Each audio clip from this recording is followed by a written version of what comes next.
Good evening, and let's start the show. Welcome to another edition of the Hard Rock and Sports Show, live from high atop Hard Rock and Sports Studios in beautiful city Monroe, New Jersey. We are your 2-hour weekly get-together where we bring you all the biggest news from around the world of heavy metal, hard rock, and sports.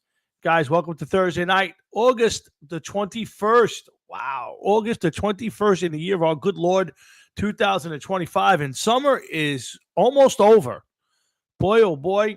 I went out the door this morning and was looking for a jacket or a sweatshirt. So it's about done. But we'll still hold on to it for as long as we can before the winter rolls in. But in the meantime, we look forward to 2 hours of mostly good chatter tonight. I got a few topics, and it's football season, so there's usually no shortage of things to talk about. So hopefully you guys will hang in there with us for a couple hours and listen to a couple of old guys talk about sports, music, and whatever else hits our topics. And I got to say one thing. Before we get to the sports, I'm going to get right into it right away. But somebody's going to have to explain to me one of these days why the people on the left or the Democrats or the liberals, whatever you want to call them, why are they so upset that the U.S. government got tired of the D.C. being a crime-ridden, can't call it a state, city, place. The capital of the United States is crime-ridden. They set records for murders a couple of years ago. There's carjackings are completely out of control. You got members of Congress being carjacked. Somebody's going to have to explain to me why that is a problem. I'm not going into any more of it tonight. That's all I got. But somebody at some point has got to just tell me why cleaning up crime in any city, let alone the capital of the United States, is a problem. Obviously, the D.C. police couldn't handle it, weren't allowed to handle it, whatever the reason. And I don't blame the cops. I always say the cops have the handcuffs on them. But somebody's going to have to explain to me why all this outrage and why they decide to go and sing.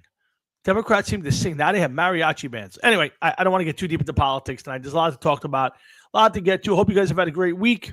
It's been a tough week for me. I'm very tired. I've been running around in a building trying to help out the GC side of our company.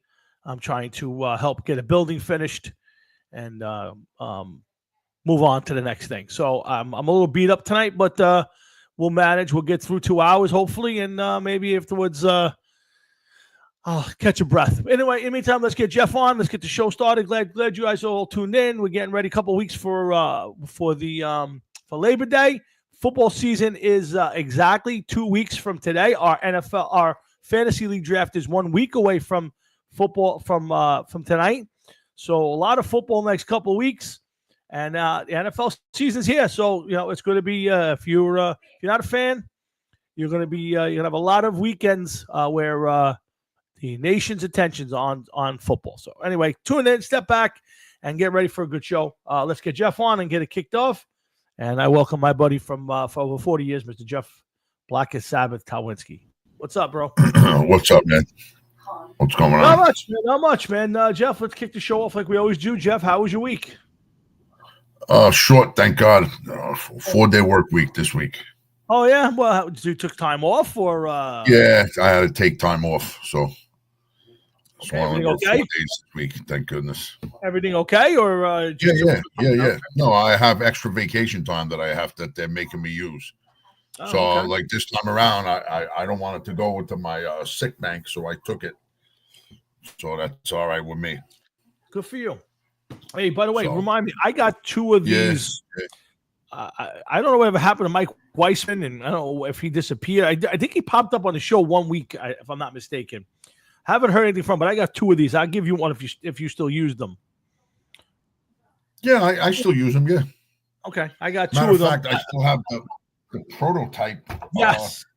Yeah, that's what I have. These are the first 2. These are some of the first 2 we've ever given. I think you got your own. I got 2. Yeah. No. I didn't get the prototype. You got the prototype. I bought these 2 when they came out. Yeah, I don't know where it is. I got it around someplace.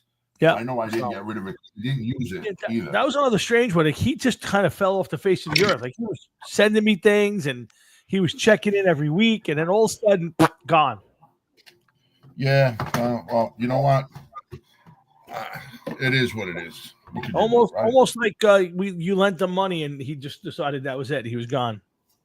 Yeah, I have one someplace. I either have it in the bathroom or it's in my desk someplace here. Okay. And I had it because it had no label on it, and I could see the oils, unmixing from each other. So I kept it, and I didn't use it. Gotcha. And then I ordered from him one day, and he used to throw me extra shit, and then he just gave me what I ordered, and that was it. Shine was off the apple. Shine's off the apple at that point. Yeah, and I don't know where it is now. I don't know. I got to find it. I got it around someplace. It is what it is. But all right, Jeff. So we got 2 hours tonight. We got a few topics. Not much in the way of music. I do have one topic. But we got a lot of stuff to talk about. We'll talk Jets and Giants. Season's almost here. We got. We obviously have our fantasy draft next Thursday night, which we will do at least the first half hour of it right here on the air. Are we going to do a mock before we do the draft this year, where we make sure everything's good? Oh, we can. We can do that. We'll do. Maybe we'll set that up for one night next week when you don't have practice. We'll jump on. We'll do a mock draft so that we make sure everything works. But I'm confident that we'll get it. But we got a lot of Jets and Giants tonight. We got some Vikings. I want to talk Vikings. We got an Ozzy documentary to talk about. Here it is. There we go. We got some Colin Kaepernick, Spike Lee stuff. Let's see. Well, we got music wise. Okay, we got some. Let's see. This does smell good. But the guitar player who was recently thrown out of Mastodon died yesterday. Okay. He was thrown out of the band Mastodon. Okay. And he's been going back and forth in the media, arguing with his ex bandmates, pointing fingers and everything else. And then he was killed in a motorcycle crash last night. Oh, wow. 51 years old. And, I mean, listen, it is what it is. It's a shame that happened. But, with the state of music now, between people dying and bands retiring, Dave Mustaine and Megadeth retiring, the last thing you want to do is see anybody in hard rock, heavy metal category start to die. There's nobody left. Yeah, and then I think the Who's on their last tour for the 15th time, but I believe they're on their last tour. This is if Roger Daltrey is actually afraid if he's going to make it through the fucking tour. He's got to be in his 80s, no? Yeah, I think 81. I think he is.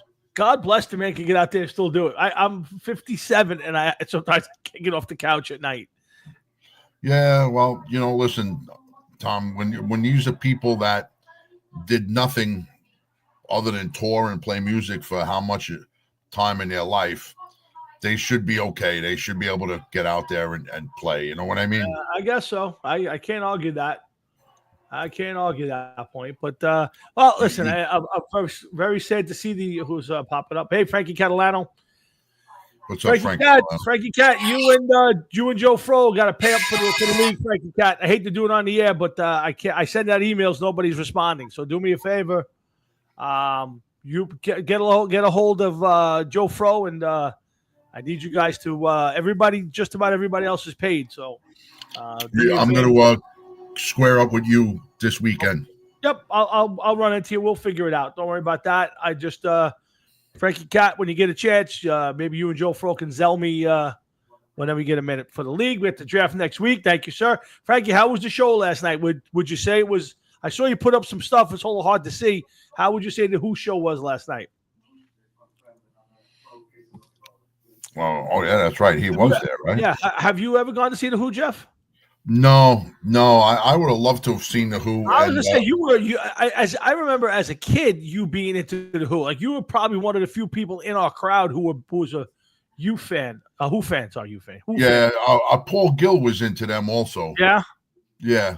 Okay. I was, I liked them, but not as much as Paul did. Paul was, heavily into them. Really? I didn't know that. I know Paul was a big Beatles fan. I don't remember him being a Who fan. Okay. Yeah.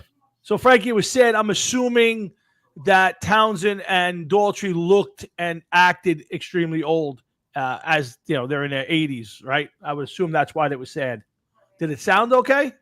Well, just a thought that, when these people come around, it's their last show. It's, you take it for granted until they say it's the last one, and then that's that, man. Yeah, I guess I think I've gotten with bands like The Who. I saw them their first farewell tour in 82. Yeah, 40 years ago. I remember that. Frank, you know what it is, Jeff. You constantly think these guys are going to play again. Like you just say, like to me, I always say the same thing. If you're going to retire, just retire. Don't announce it. When you get to the last show, look, I think Nico McBrain did it the best. He got to play a show in Brazil, and after the show was over, he went, "This is my last show, and I'm done." Like that's the way to do it. Like don't make this big announcement. What if you finish the show and go, I want to keep playing? These guys at 81 years old or 80 years old, whatever they are, you're lucky that they wake up in the morning, much less make it to the nighttime to play a show. But for them, it's a different story, man. Like, the band like The Who's been around for close to 60 years. And, there's only 2 left out of the original 4. Yeah. They got to go out. They whatever they choose to do is fine with me. No, I agree with you. I think they should play as long as they want. If they want to come out and play, 3 songs and move on to the next city, I'm okay with any of it. But just when you start telling me it's the last, this is it, and everybody buys the mugs and they buy the T-shirts and and people go out for the special commemorative coin, whatever it is, that's what bothers me. Don't call it the end. When you're done, you're done. Keep going as long as you can do it. I'm all for whether it's good, bad, or whatever. I could care less. Keep playing as long as people want to show up. But when you keep calling this the last one and then you come back again, to me that's insulting to your fans. That's how I feel. Frank, how was the set? Was it a good set? I have to see what he says about that. Yeah, I'm sure. I mean, I'm sure. Well, here's the thing. I would guarantee you. I bet no matter what, Daltrey's going to sound good because they're going to help him out. There's no doubt in my mind. You're 80-something years old and you're singing those songs that he sang when he was in his 20s. That's a tough gig. It's definitely tough, without a doubt. Especially that guy. Amazing he does voice. have a good voice. Even now, the videos that I've seen of him, he still has a good voice, man. He could still great set. All right, so he said great set. He did say, he made a point to say, believe it or not, that they're still tuning the same way for him. Really?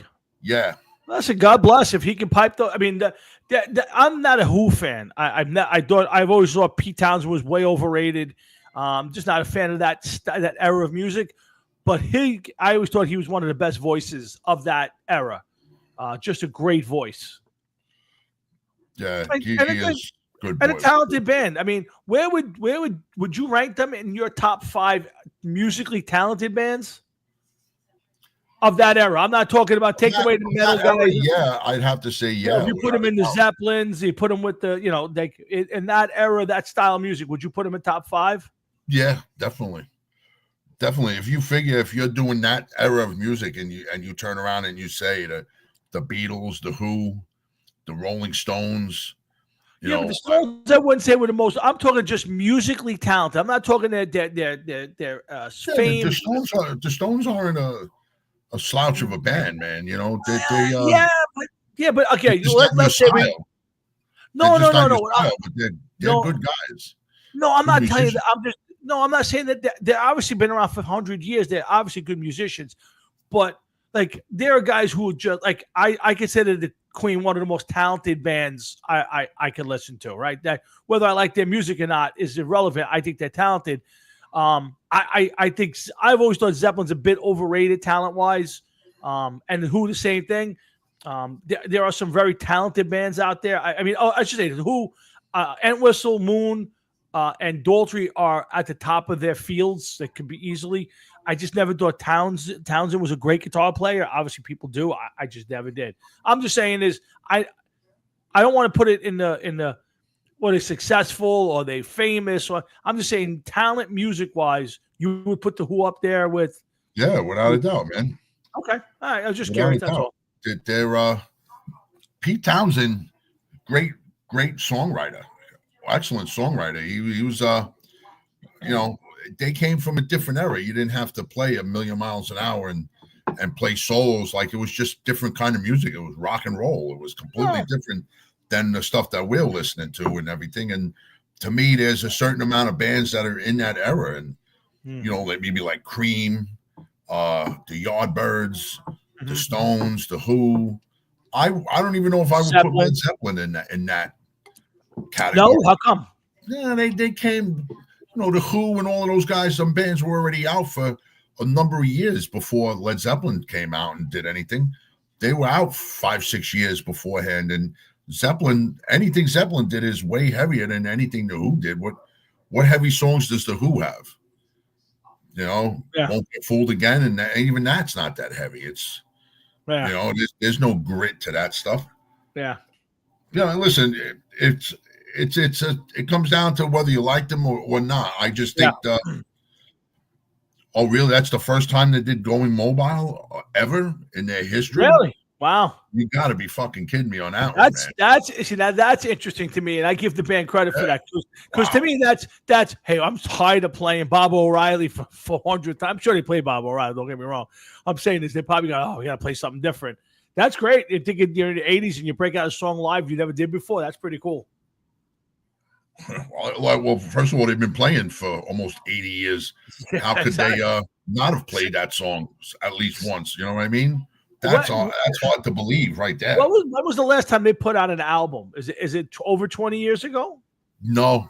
I can tell you right now, they put out an album not all that long ago. Okay. I don't think anybody's gonna fucking look to buy it, to be honest with you. No, I was just curious if they had stopped making albums and then just playing, you know, kind of the Def Leppard thing where they go out every year, play the same albums over and over. They put out a live album, it looks like in 2020. Maximum, I don't know which one this is.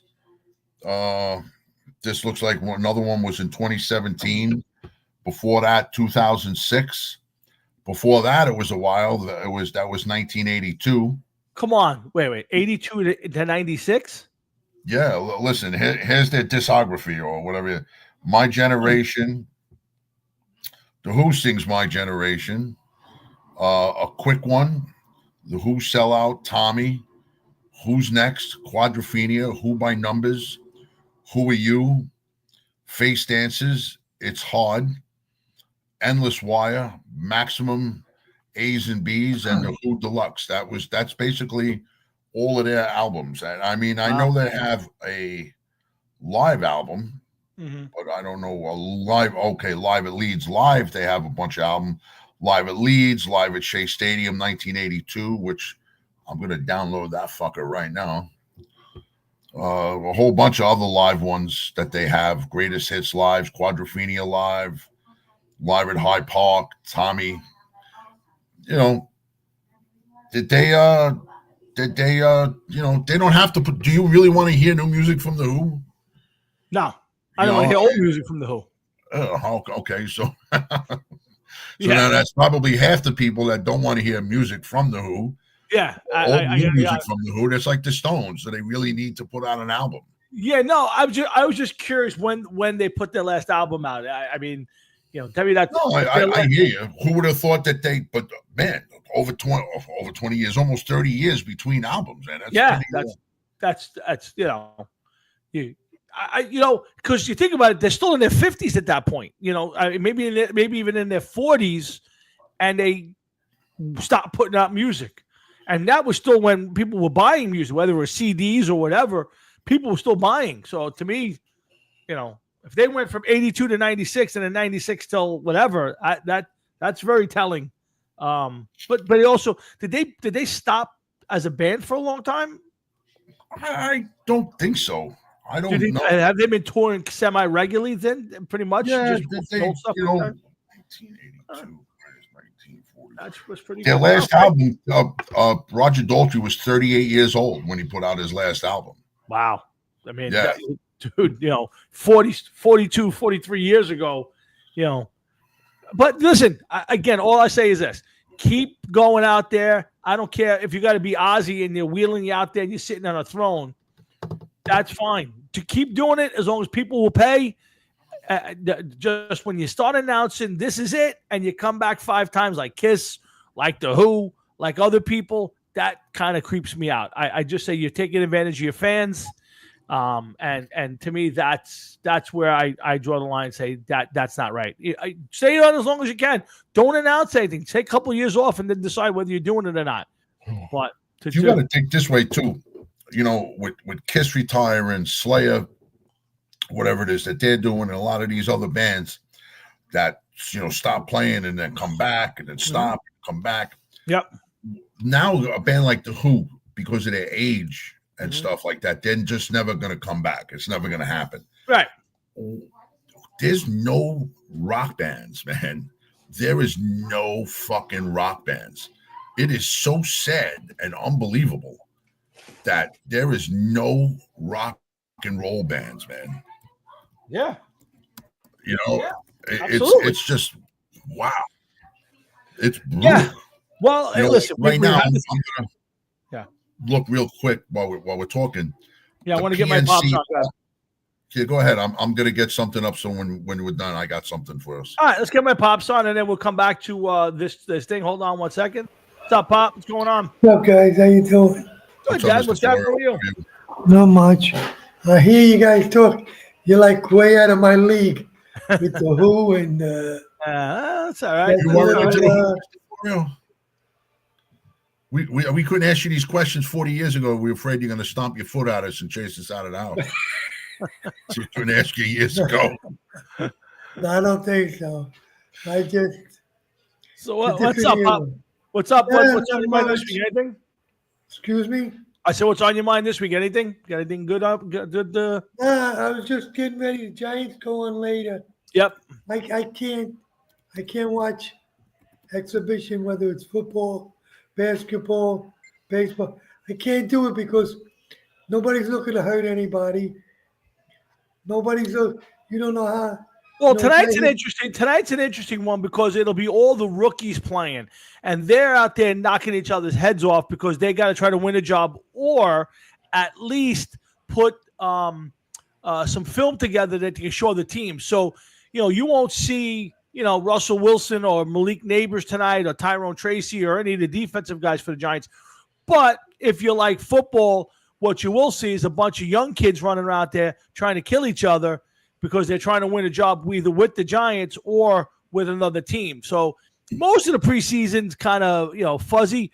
But when you watch tonight's game, once you get these undrafted rookie free agents and the 7th round guys in there, they're looking to kill each other because they're trying to make the team. They're trying to find a way to get on. So, it gets a little issue, but it's all the no-name guys. That's the issue. If you're not into the no-name guys, that's who you're going to see tonight. Sounds about right. Agreed. Yeah. So it's interesting, but what do you think about the Yankees? Turning around a little bit this week. I know you missed the 9 home run game, but they've been playing a little better. Another win last night. I'm very disappointed in that. Why? Did you say? Well, because when you go to play to the good teams in the playoffs, and you're playing against the good pitchers, I'm not talking about these hand bones that they got. Right. You're not going to hit home runs like that. If you have to wait, you get a Sandy Koufax against Willie Mays. 99% of the time, Koufax is going to strike him out. Right. And that's the same thing with baseball. Yeah, that's the problem with the Yankees. Let's keep it to the Yankees. Since the last 10 years or 8 years of this run, they feast on the bad teams, on the 3, 4, and 5 pitchers, the upcoming rookie pitcher. They get into the bullpen, but when they go into the playoffs and you're facing the number 1 and number 2 guy twice in a series, or you're facing the better lineups, they don't hit as well. And that's the problem, the Yankees and their approach. So, I say it all the time. They'll win 90 games every year. They'll get into the playoffs. And if that's what you're happy with, that's what you're happy with. But until they change the approach, last year was an anomaly. But we got to the playoffs. They didn't hit the World Series last year. That's the Mets' problem, too. They got all these home run hitters. and they can't, you got to move a guy from second to third. Look at the other night when what's his name, Giancarlo Yeah. hit the home run when he came up in the 10th inning. Yep. Normal conditions, he should have bunted. Well, that's not. I don't That care. would It could that's be not going to happen. shortstop now. They don't bunt now, and when they're asked to bunt, they can't bunt. So it's a different game. And yeah, I mean, listen, I don't care the situation. You're not getting Giancarlo Stanton to ever square around and bunt. Well, but they should have never hit from. Again, he's been one guy lately who's been on a roll, so I kind of get it. But you're right. In a normal game, you want to play. You play it a certain way. It worked out for them. Normally it won't. It doesn't work out for them, but. It's a different ball game. It's a different time, and yeah, you can hit 9 home runs today, but come October, they'll get into the playoffs and they'll lose a bunch of games, 3-1 and 4-2, and they'll get out hit and out pitched, and that's just the way the Yankees have been lately. So, as far as the Mets go, listen, they're inconsistent. They've been bad for 2 months. Lindor's hot now. Alonso doesn't hit. Soto's had a good year if you look at it, but tell me the game that he took over. Tell me the game that Juan Soto changed the course of the season with.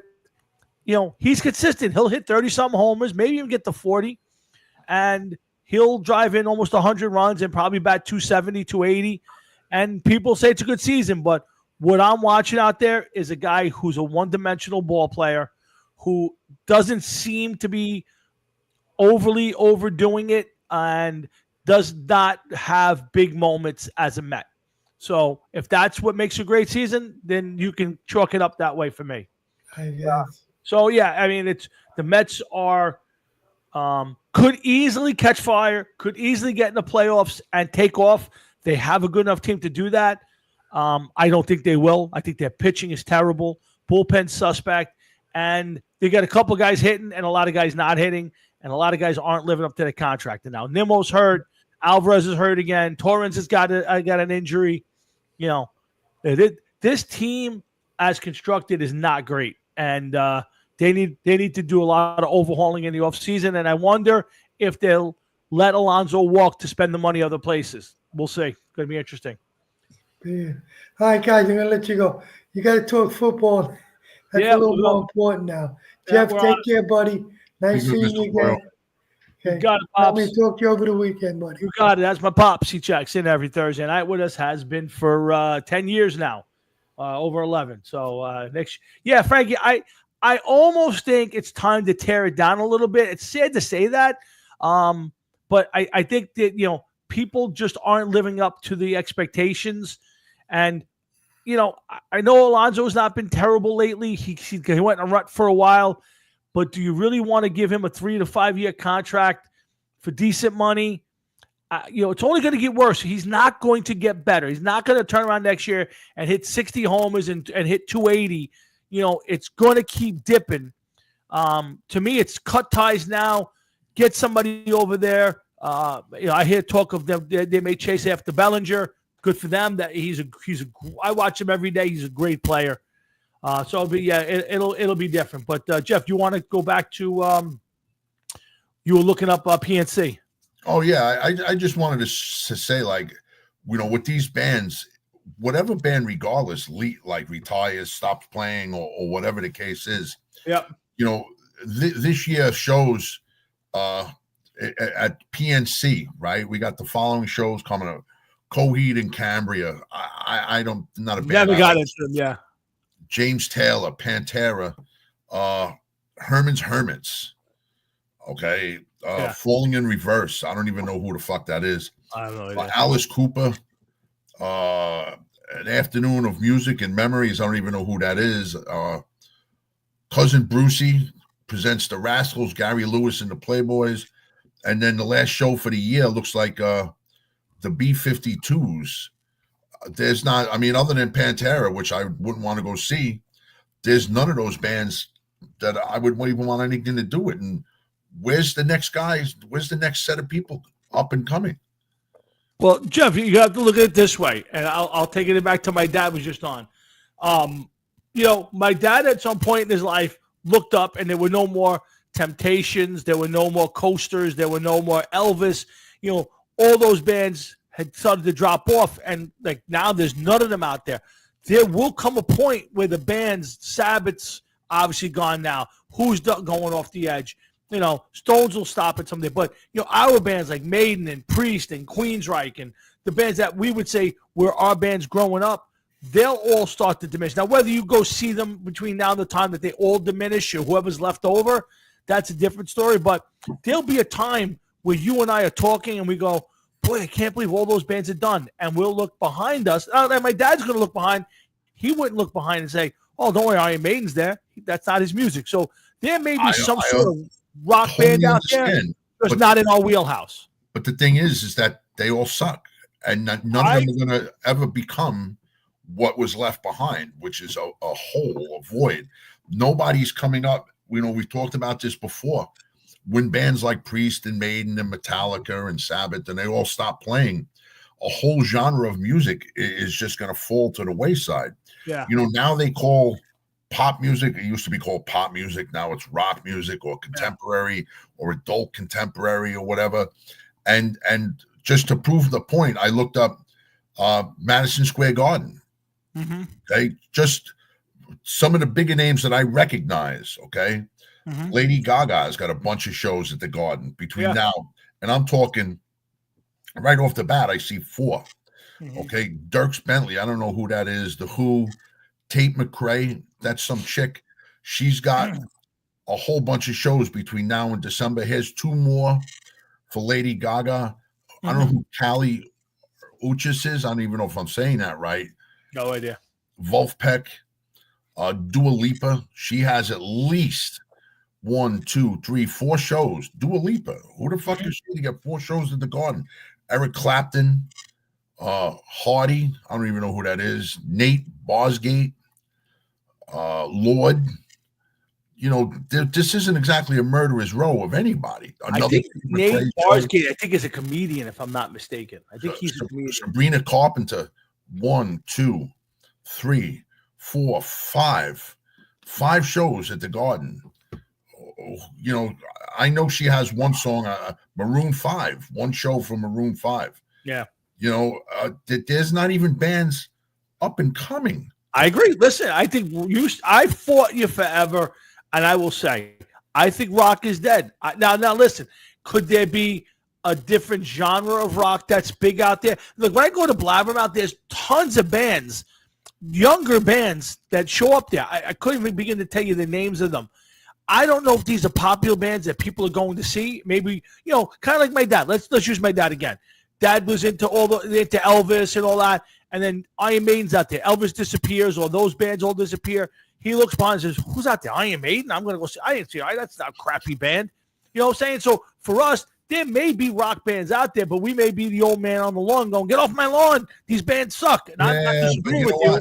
Tom, here's the thing. Okay, when your father was younger and he was into Elvis Presley, okay, maybe he had on his dungarees and his white T-shirt, and maybe he rolled his cigarettes up in his fucking sleeve or something like that. Yep. Okay, and when we were younger, maybe there was kids that were carrying guitars around that played guitars, and they would be in the studio and they go jam out with their friends. Now you don't see anybody doing any of this. You don't see any kids out there playing. You don't see kids listening to music. Like, it's not as important as it once was. The whole art of music itself is a disappearing art. It's just not the same, man. I'm not disagreeing, because I don't drive down the street to see the young kids walking on the street with their, you know, guitars on their backs. I don't know. Maybe mom's driving them. I do get a lot of videos on Facebook where you get the younger kids playing Maiden and Priest and stuff. Again, I don't know where they are. I don't know how long ago that was. I don't, you know, do I agree with you that rock is essentially dead as far as new music goes? I do.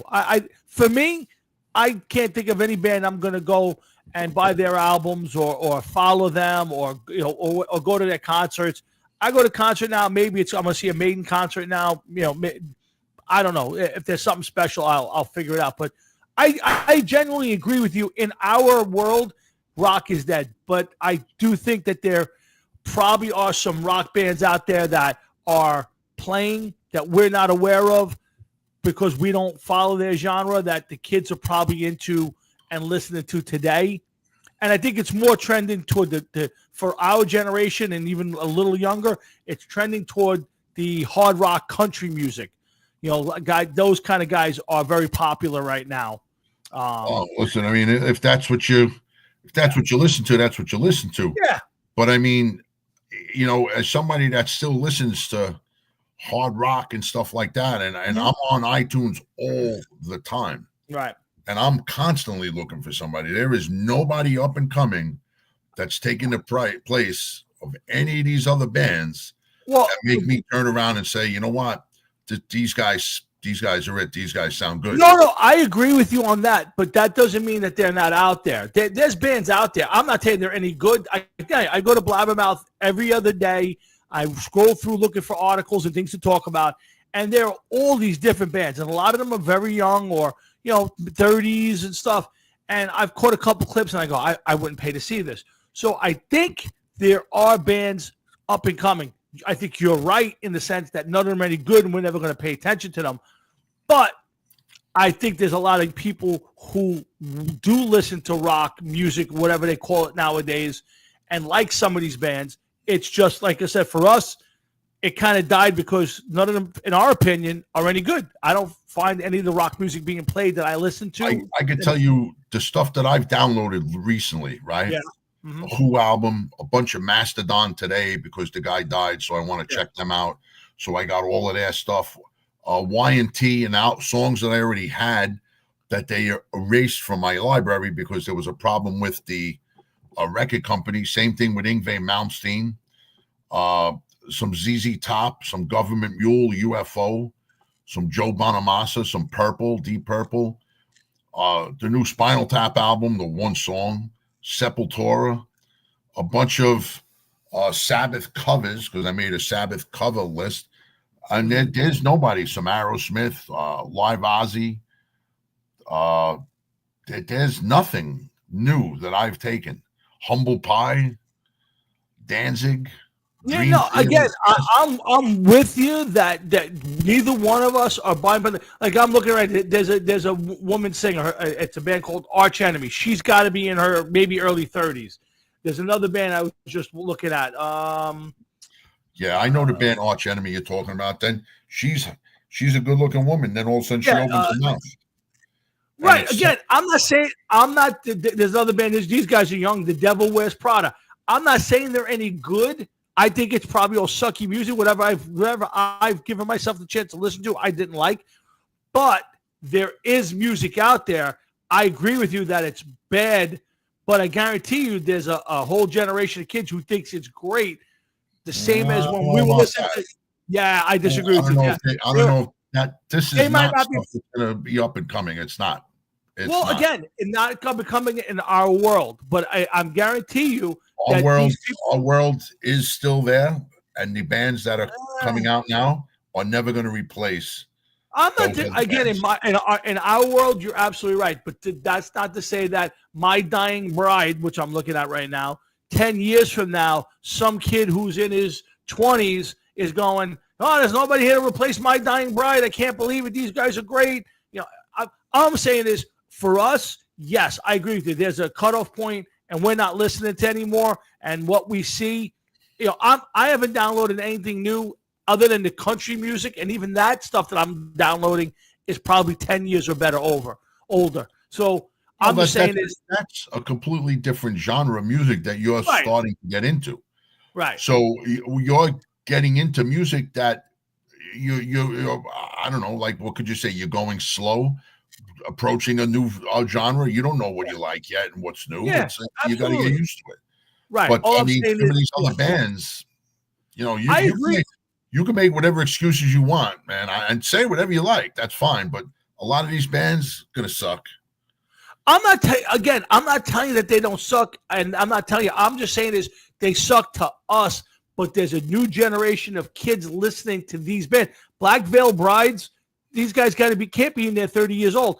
I'm not saying they're any good. I'm not saying that they're going to replace Black Sabbath and Led Zeppelin and Van Halen. I'm not, but maybe to another younger generation, they might be. I don't know the answer. People might be looking at us and saying, I'm not listening to Elvis. Our version of Elvis being, Sabbath. All I'm saying is, for us, yes, rock is dead. There's nothing new. I'm not finding anything new, but rock could still be out there for a different generation. All you got to do is to answer your own question, okay? Yeah. Where are they playing? I don't know. I haven't never looked it up. I can tell you this much right now because we just looked at PNC and we looked at Madison Square Garden, and none of those bands that you mentioned are playing there, so they're not getting too big, and the small club scene is not what it once was. There is no L'Amour's. Yes, there is still a Starland Ballroom, but yep. It's different, Tom. It's different. These bands, the kids today with iTunes and streaming music, it ain't the same, bro. It's not the same. We used to buy an album and have to listen to it. They take one or two songs and then the next band comes along, man. It's not good stuff. Jeff, I agree with you that stuff for me was the reason for music. When getting up and getting on a bus or a train and going to find that one album that with the $8 you had in your pocket and coming home and worshiping every song on that album was part of our youth. That was what we did. That's how we lived. It's different today. These guys never grew up on that. So it's different. Again, it's certainly not better, in my opinion. All I'm saying is to today's kids, that's their new rock and roll. Doesn't make it better. Doesn't make it any good to us. I don't even. First of all, I work with a lot of kids at my job that are in their early to mid 20s, and most of them don't even listen to music.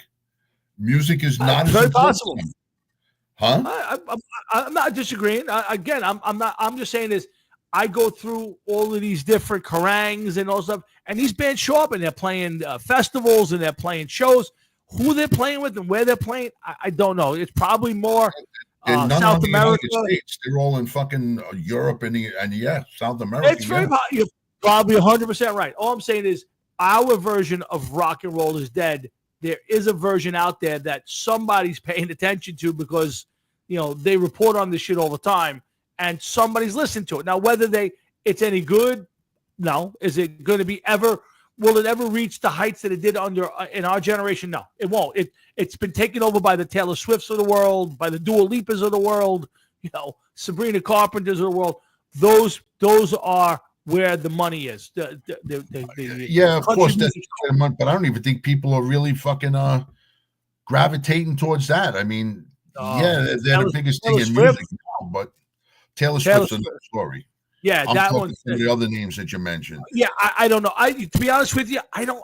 Even for myself, and you're right. You're so right in the sense I don't pay attention to today's music. I couldn't tell you who's playing where. I couldn't tell you who's selling any albums or who's touring. I don't pay attention. The only time I pay attention if I hear Iron Maiden's coming out or if Spinal Tap's going to do another tour. Short of that, I don't really care. I don't care. There's been tons of shows. I haven't gone to one. I'm not interested. Sabrina Carpenter. Yeah, I'm sure Sabrina Carpenter is huge. I see her name everywhere. It's just not for me. But I'm sure that these people do big shows someplace. But to Jeff's point, rock is dead for us. It's just there's no band coming up underneath the Metallicas of the world. Frank Carolina, what's the last new band that you bought something from somebody new? Like there has to be when was the last thing that Disney? There you go. That's a major fucking problem right there, ain't it? Yeah, they control just about everything, don't they? Yeah. Frank Carolina, when was the last new band that you got into that you could say like, guys, check this guy out, check this one out? I mean, I'm downloading stuff that's fucking 40, 50 years old at this point in time. Tom, you went to a completely different genre of music. Yeah, you no, couldn't find anything to download that was 40, 50 years old. Couldn't agree with you more. I'm honestly, truly, you're 100. I discovered new music by finding 20-year-old country music to listen to. That's how I found new music to listen to. So, and you know what? Listen, you changing what you're listening to, right? Is fine. You know why? Yeah. Because you grew up and you're looking at a different aspect. You need something else. Maybe you want music a little bit more relaxing. Maybe it's kind of hard to relax when you're listening to like some Pantera or something, sitting in traffic. Maybe you want to kill somebody. That may not be the right thing to do, but you don't need to be fucking amped up on testosterone and fucking hard driven guitar music all the time. There's just nothing that's fills the void, man. No, I agree. And what I like about the country music is, first off, it's different. I mean, I've been listening to the same Maiden stuff for 40 something years. So, it's, you want something different. And I like the country music because it's got the heavy guitars. It's got some distortion to it. And then, it's just different. So I still get that kind of heavy duty music with newer flavor to it. And I find it cool. There's some good artists, Eric Church and Toby Keith and Travis Tritt, all those kind of guys. Trace Aikens. There's some good music that I like. I don't. You know what my problem with country music is? When we were kids and you listened to country music or you heard country music, what was it? It was like Loretta Lynn, or Johnny Cash, or some of the music like that, and all of it sounded very much alike. And maybe you would be like, well, that's so and so, and then you find out, well, no, it's not. It was this one or it's that one. Okay, that's fine. Nowadays, to me, from what I hear, it still sounds very much alike. They've updated the sound. They made it a little bit more modern so that it's not as slow and twangy as it once was. I'm not saying that it's bad. Don't get me wrong. I'm not making fun of it. I'm not doing anything of that nature. I'm just saying, as an outsider, it sounds a lot alike still. It's just a little different. It's a more updated sound to me. I mean, if you're into it, that's cool. If you're into it, that's fine. For me, I can never see myself being heavily into it. I know you've been into it for a number of years now. Yeah, it's a couple of years that I've kind of tried. I've been told for years. Mike Passamonte tried for a long time to try to get me into it. But I love it. I to be honest with you, I think it's fresh. It's a lot of the same type of music as far as like the songs are about it. But yeah, I think there's some really good artists, and when the song's heavy, it's got some good distorted guitars, and it's got a real good melody to it. It catches me. Yeah, there's some stuff that I think you would like, melody wise. I'm not sure you'd be into the vocals and some of that stuff, but it is a lot different than the country music we grew up on. It's definitely I'm sure there is some stuff that still sounds like that country wise. I don't listen to that. I like the heavier, more updated version of that stuff. So, it's to taste. It gives me something new to listen to, but it's the same kind of style of stuff that I like to listen to. That's why I like it. Listen, Tom, if it works for you, it works for you. And Frank just mentioned something that we've been saying 1,000 times on the show. And Frank, I don't even know how you missed it, but you said without record stores, it killed music. You used to go to the store and see a cool cover and buy it. And you know how many albums I have that sucked because I thought the cover was cool or the girl had big yabos and I had to buy it. And, we got lots of those, and Molly Hatchet. Yeah, they had some great covers. But, it just, even with iTunes, you could still buy music, but it's so you could buy a song or download just one song off an album. And you may miss some of the best stuff. Tom, right off the bat, real quick, Number of the Beast album. What's your favorite song off of Number of the Beast? Oh boy, that's a tough one.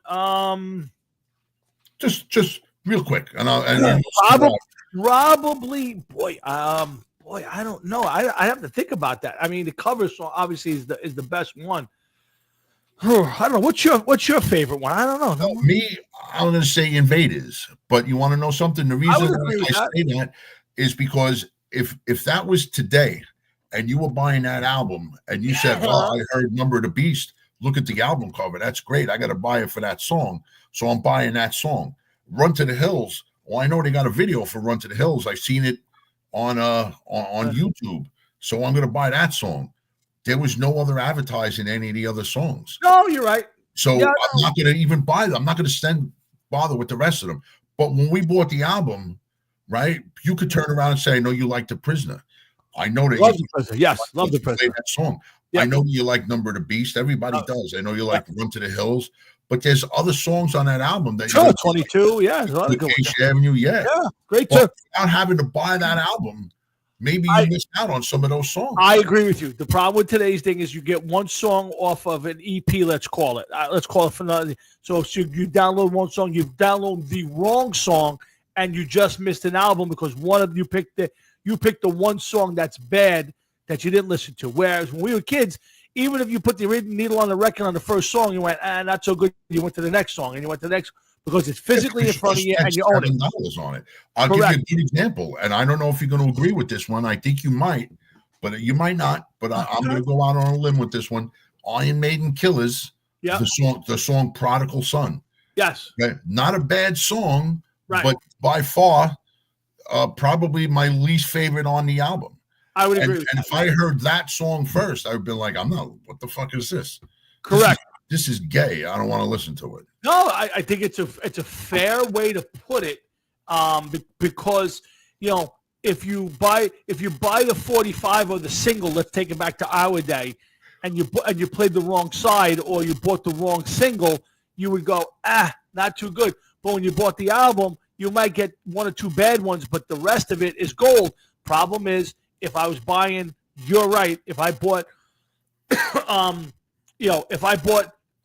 No Bone Movies before I bought the Ozzy Blizzard of Oz album, I might never have discovered the entire album. I might have heard No Bone Movies and went, it's cute, but I'm not spending $8 on this. This ain't for me. Right, but if I put if I put the album on and I throw on Mr. Crowley or Crazy Train, I'm going, hold on a second here, folks. Exactly. Let me hear the rest of it. So I agree with you. I do think you're starting to see now, I don't know if it'll make a big comeback because it's very expensive to buy albums. I just went to a store around the corner from my job on my lunchtime. I bought three older albums for the hell of it. What's the going rate on an album now? Well, it depends on the album. If it's a single, it's probably $29.99. If it's a double album, it's probably $39.99. So wait. So when you say single, you don't mean one song. You mean I mean like a single album. Yeah, because it seems like $30 for an album. For an album, yes. When we were going to buy shit in the store at $7, that would have been 4 albums. Yes, $7 a piece. Yeah. Now, 40 years ago, we bought an album for $7.99 or $8.99, whatever it was. I don't know if that's compatible today's $28 an hour. $28. I'm not sure, but it's expensive. I tend to shop in the used record section more than. And yes, Frank, I do like Brantley Gilbert. I try to think. He's got a couple songs that I have downloaded. But yeah, I tended to go into the used section. I just went and bought a couple things. I bought an Alice Cooper album. I bought a single. It's a 33, the big version of Centerfield by John Fogerty, and I bought Rapper's Delight. I bought the single, but it's the large version. Now, how much did those 3 albums cost you? Probably total was about $18. $18 for the 3 of them? Yeah, they're all used. The cover, the Rapper's Delight didn't even have a cover. It just came in a plastic case, pretty much. It doesn't matter if you're happy with it and the album looked okay, and you're not going to have a record that's going to skip. First of all, what do you do for a record player? Like, do you have a nice setup? Do you get yes, I actually have 2. I have one that mounts on my desk, which I've taken away because I don't have the room for it. That kind of I could play music through my through the system here. But I have a stand. I have a kind of a big Victrola type one. It plays CDs. It has a radio, and it plays. I can actually burn to a disc or burn to a thumb drive. From I can burn vinyl on it if I wanted. Oh wow! Like basically record vinyl. So I don't know if it has if it has cassette tape in it. I don't think it does. But it's a nice little setup. Well, see now here's the thing: where there are some people. I know one guy that I'm friends with on Facebook. You know him too, Vinny Chico. I know he has like some monster setup because he's been buying albums for years before the craze actually caught on. He was buying albums because he's like, I love when you put the record down And Yes. you got Crackle and everything else. Oh And yeah, 100%. He's 100% right. It's yeah, and the better the system, the more you're going to hear that crackle. Yeah. And not everybody has the space. No.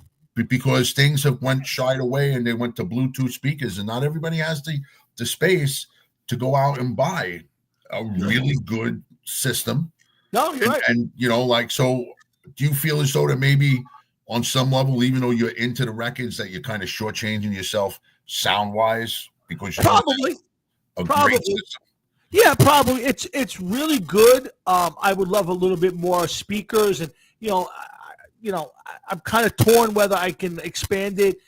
I kind of fade in and out because I go to stores and I own most of what I want, so it's hard. Like I go in and I look in the Iron Maiden section and I own all the albums. I go to the Van Halen section and I own all the albums I really wanted. So you get to the point where, well, I own everything I really want.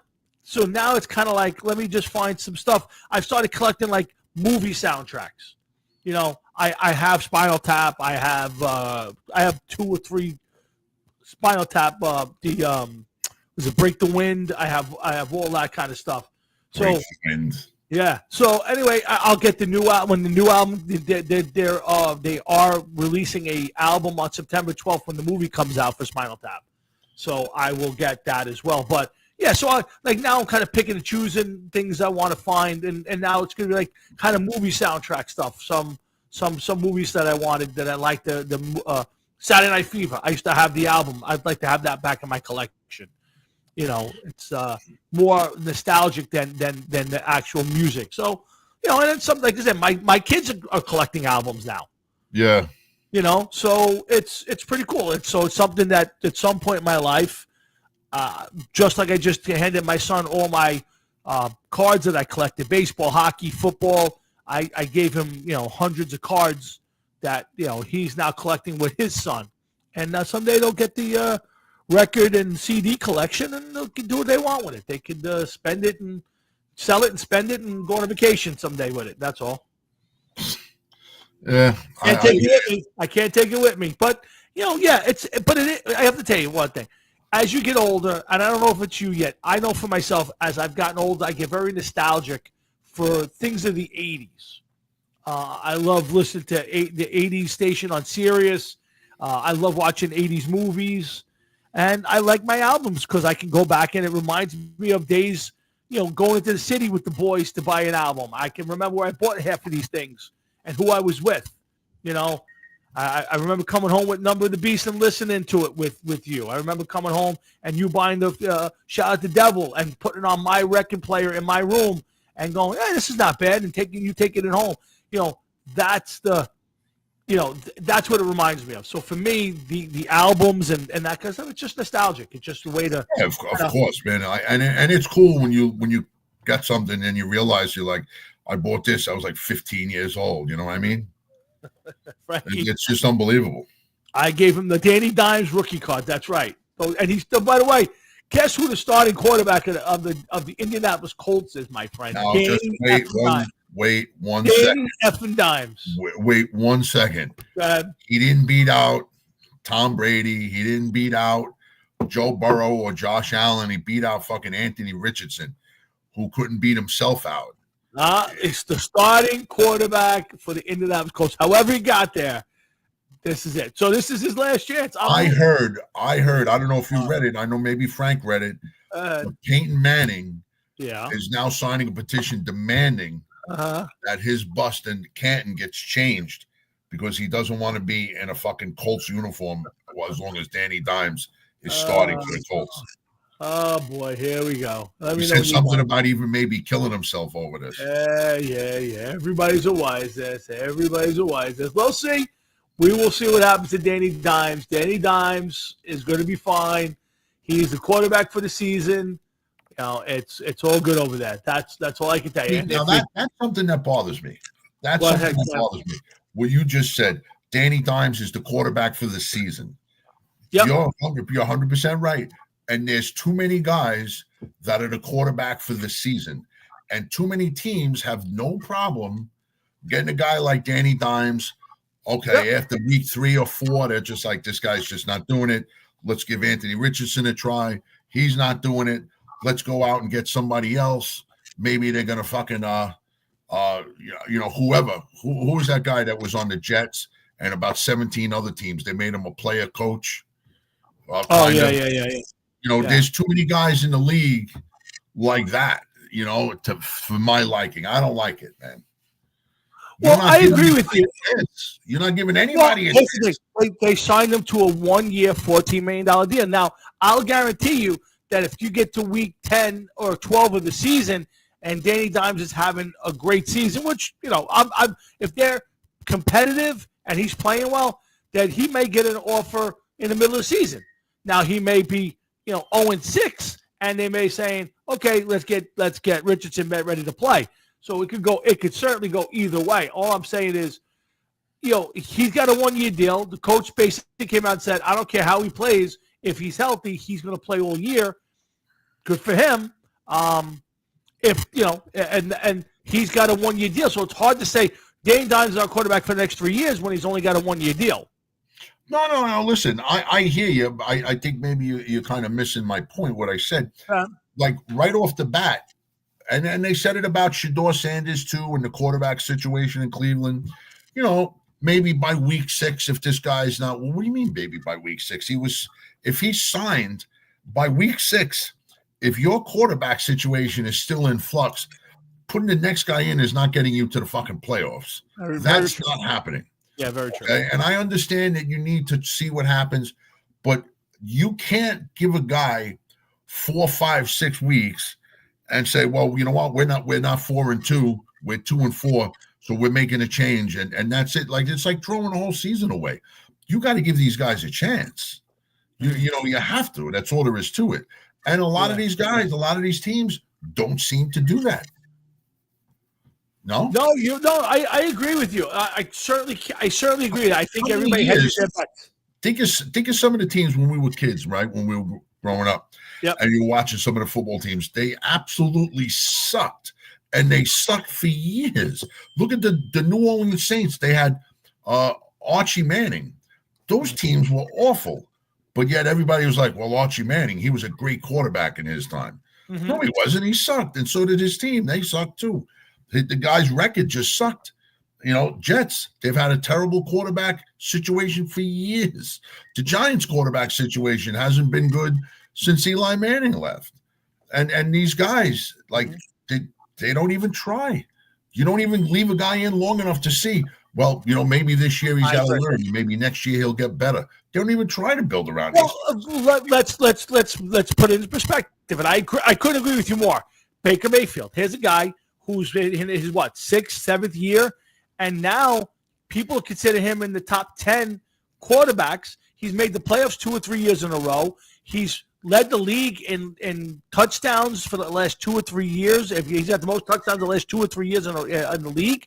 So, again, to your point, I think teams expect these guys to come out of college making, I'm not saying no money, but small contracts as compared to a Dak Prescott or Mahomes, and expect them to be immediately great, and they're not. And some of these guys need a year, 2, maybe 3 to finally catch hold, and then like a Baker Mayfield, maybe like Sam Darnold. We don't know yet. We'll have to see what this year brings for Sam Darnold if he's. I'm hoping Sam Darnold right about now. Yep. Is getting on a bullet train heading down. I'm hoping it's going south. You know why? Because the whole time that I was like, this guy sucks. This guy sucks. This guy sucks. He goes to a great team, and then there's people that I'm friends with on Facebook that are turning around and they're saying like, well, he's finally turned the corner. Sam Darnold, like I told you that he was good. It's like, no, you don't get given up on by about 3 different teams. No, I agree. You don't get traded if you have anything good about you. Somebody's going to try to get it out of you. Look at that Brock Osweiler. Yeah. Okay. He had a decent stretch for 4 or 5 games. They signed him to a huge deal, and that was it. His career was over. He was traded for contract money. But But again, only so that they could have it against the cap. That's all he was training for. I agree with you, but there are exceptions. If you look at Baker, he got run out of Cleveland. Mayfield's another story. He was a number one pick. But Geno Smith, same thing. I mean, Geno bounced around for all over the place, and all of a sudden he goes to Seattle. And again, I don't think he's an elite quarterback, but Geno was. But he definitely took a different step to the point where he was better than a serviceable quarterback. He was a legit NFL quarterback the last couple of years. Let me ask you this. Yeah. Geno Smith, top 5 quarterback, yes or no? No. Geno Smith, top 10 quarterback, yes or no? No. Geno Smith, top 15 quarterback, yes or no? Maybe. So maybe. Now, with that statement. I have to kind of put it in order. So maybe he makes just that statement, you were saying that he's almost, depending on how your first 15 pan out, would be closer to number 32 than he is number 1. Well, of course, yes.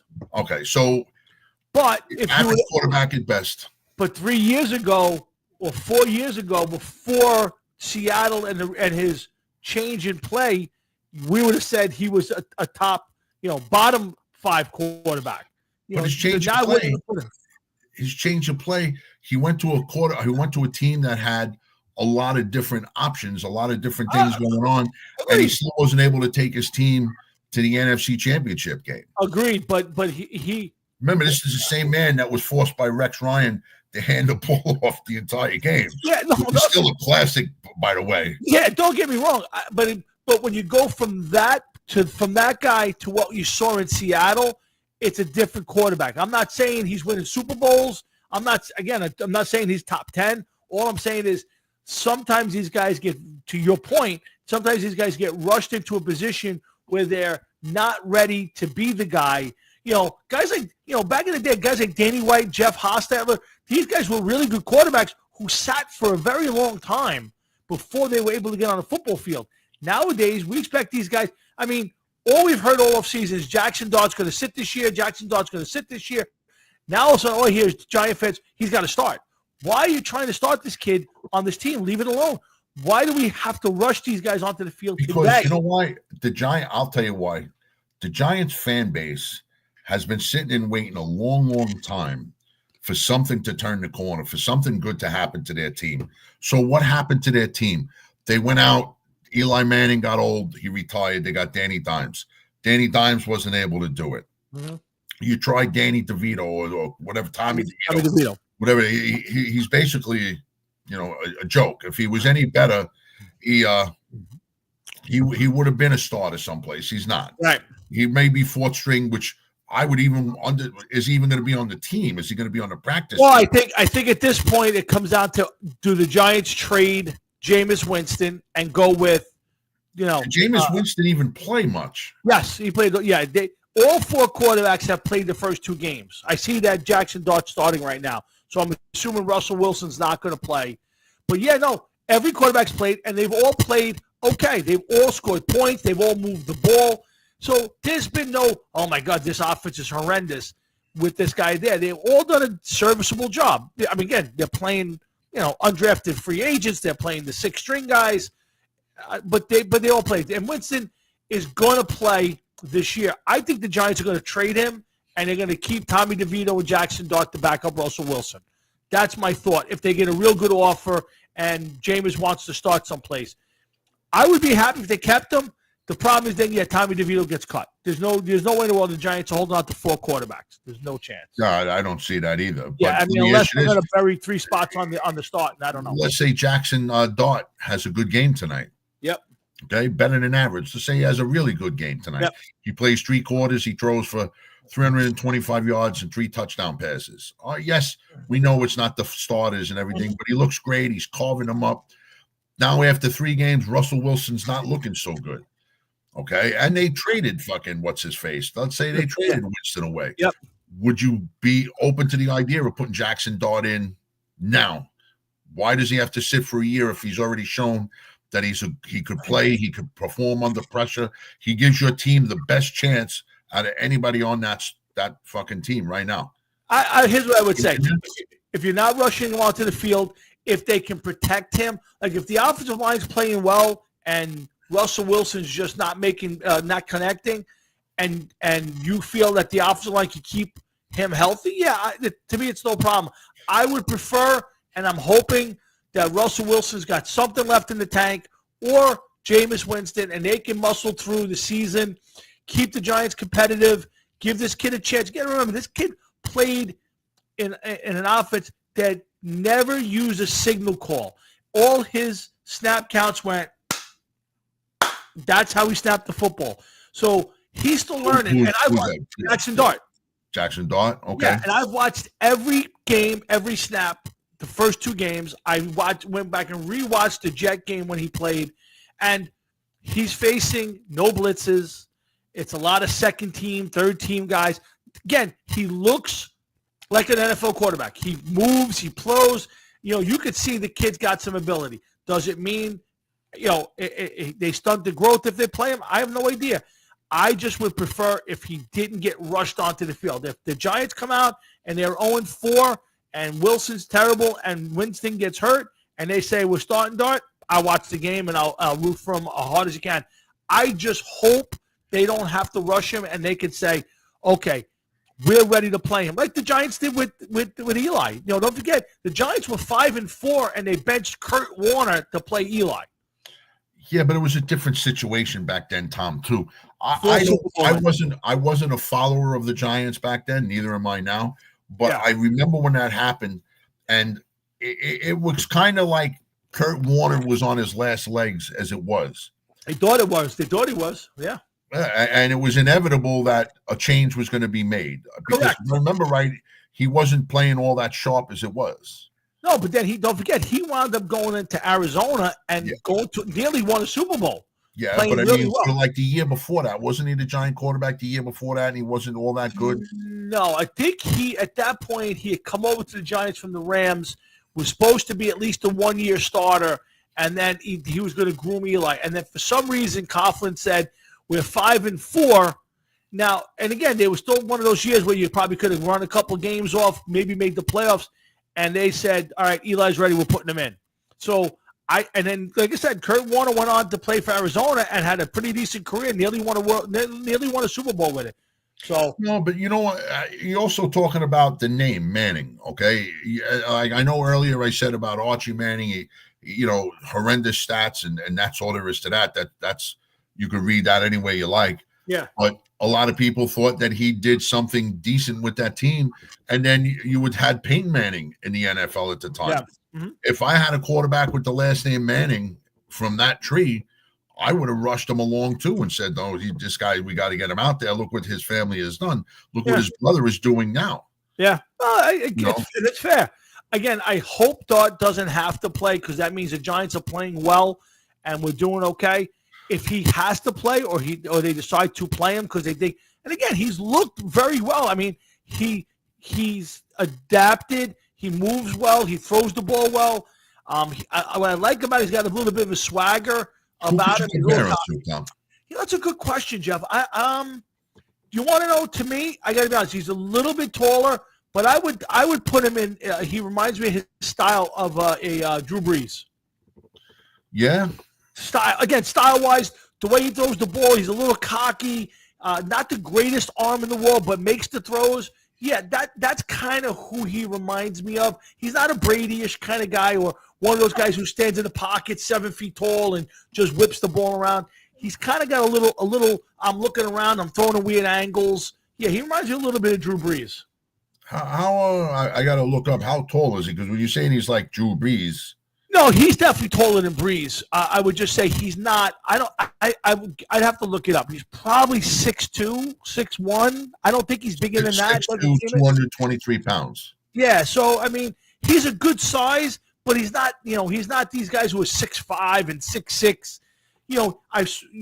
He seems to do a lot. And again, he's a little bit like Bo Nix. I would say he's got that.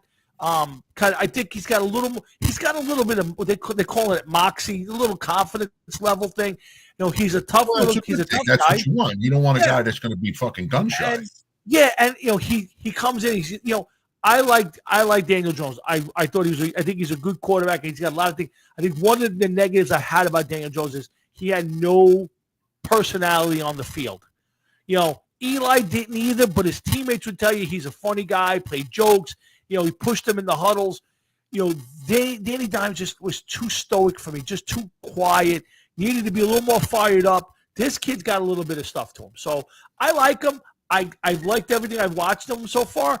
I just like to see him not be rushed. If Dable says week 8, the Giants are 4-4, we're going with him, I'm going to root for him. I just hope it doesn't have to. He doesn't have to get rushed out there. So, time will tell. But you want to know something?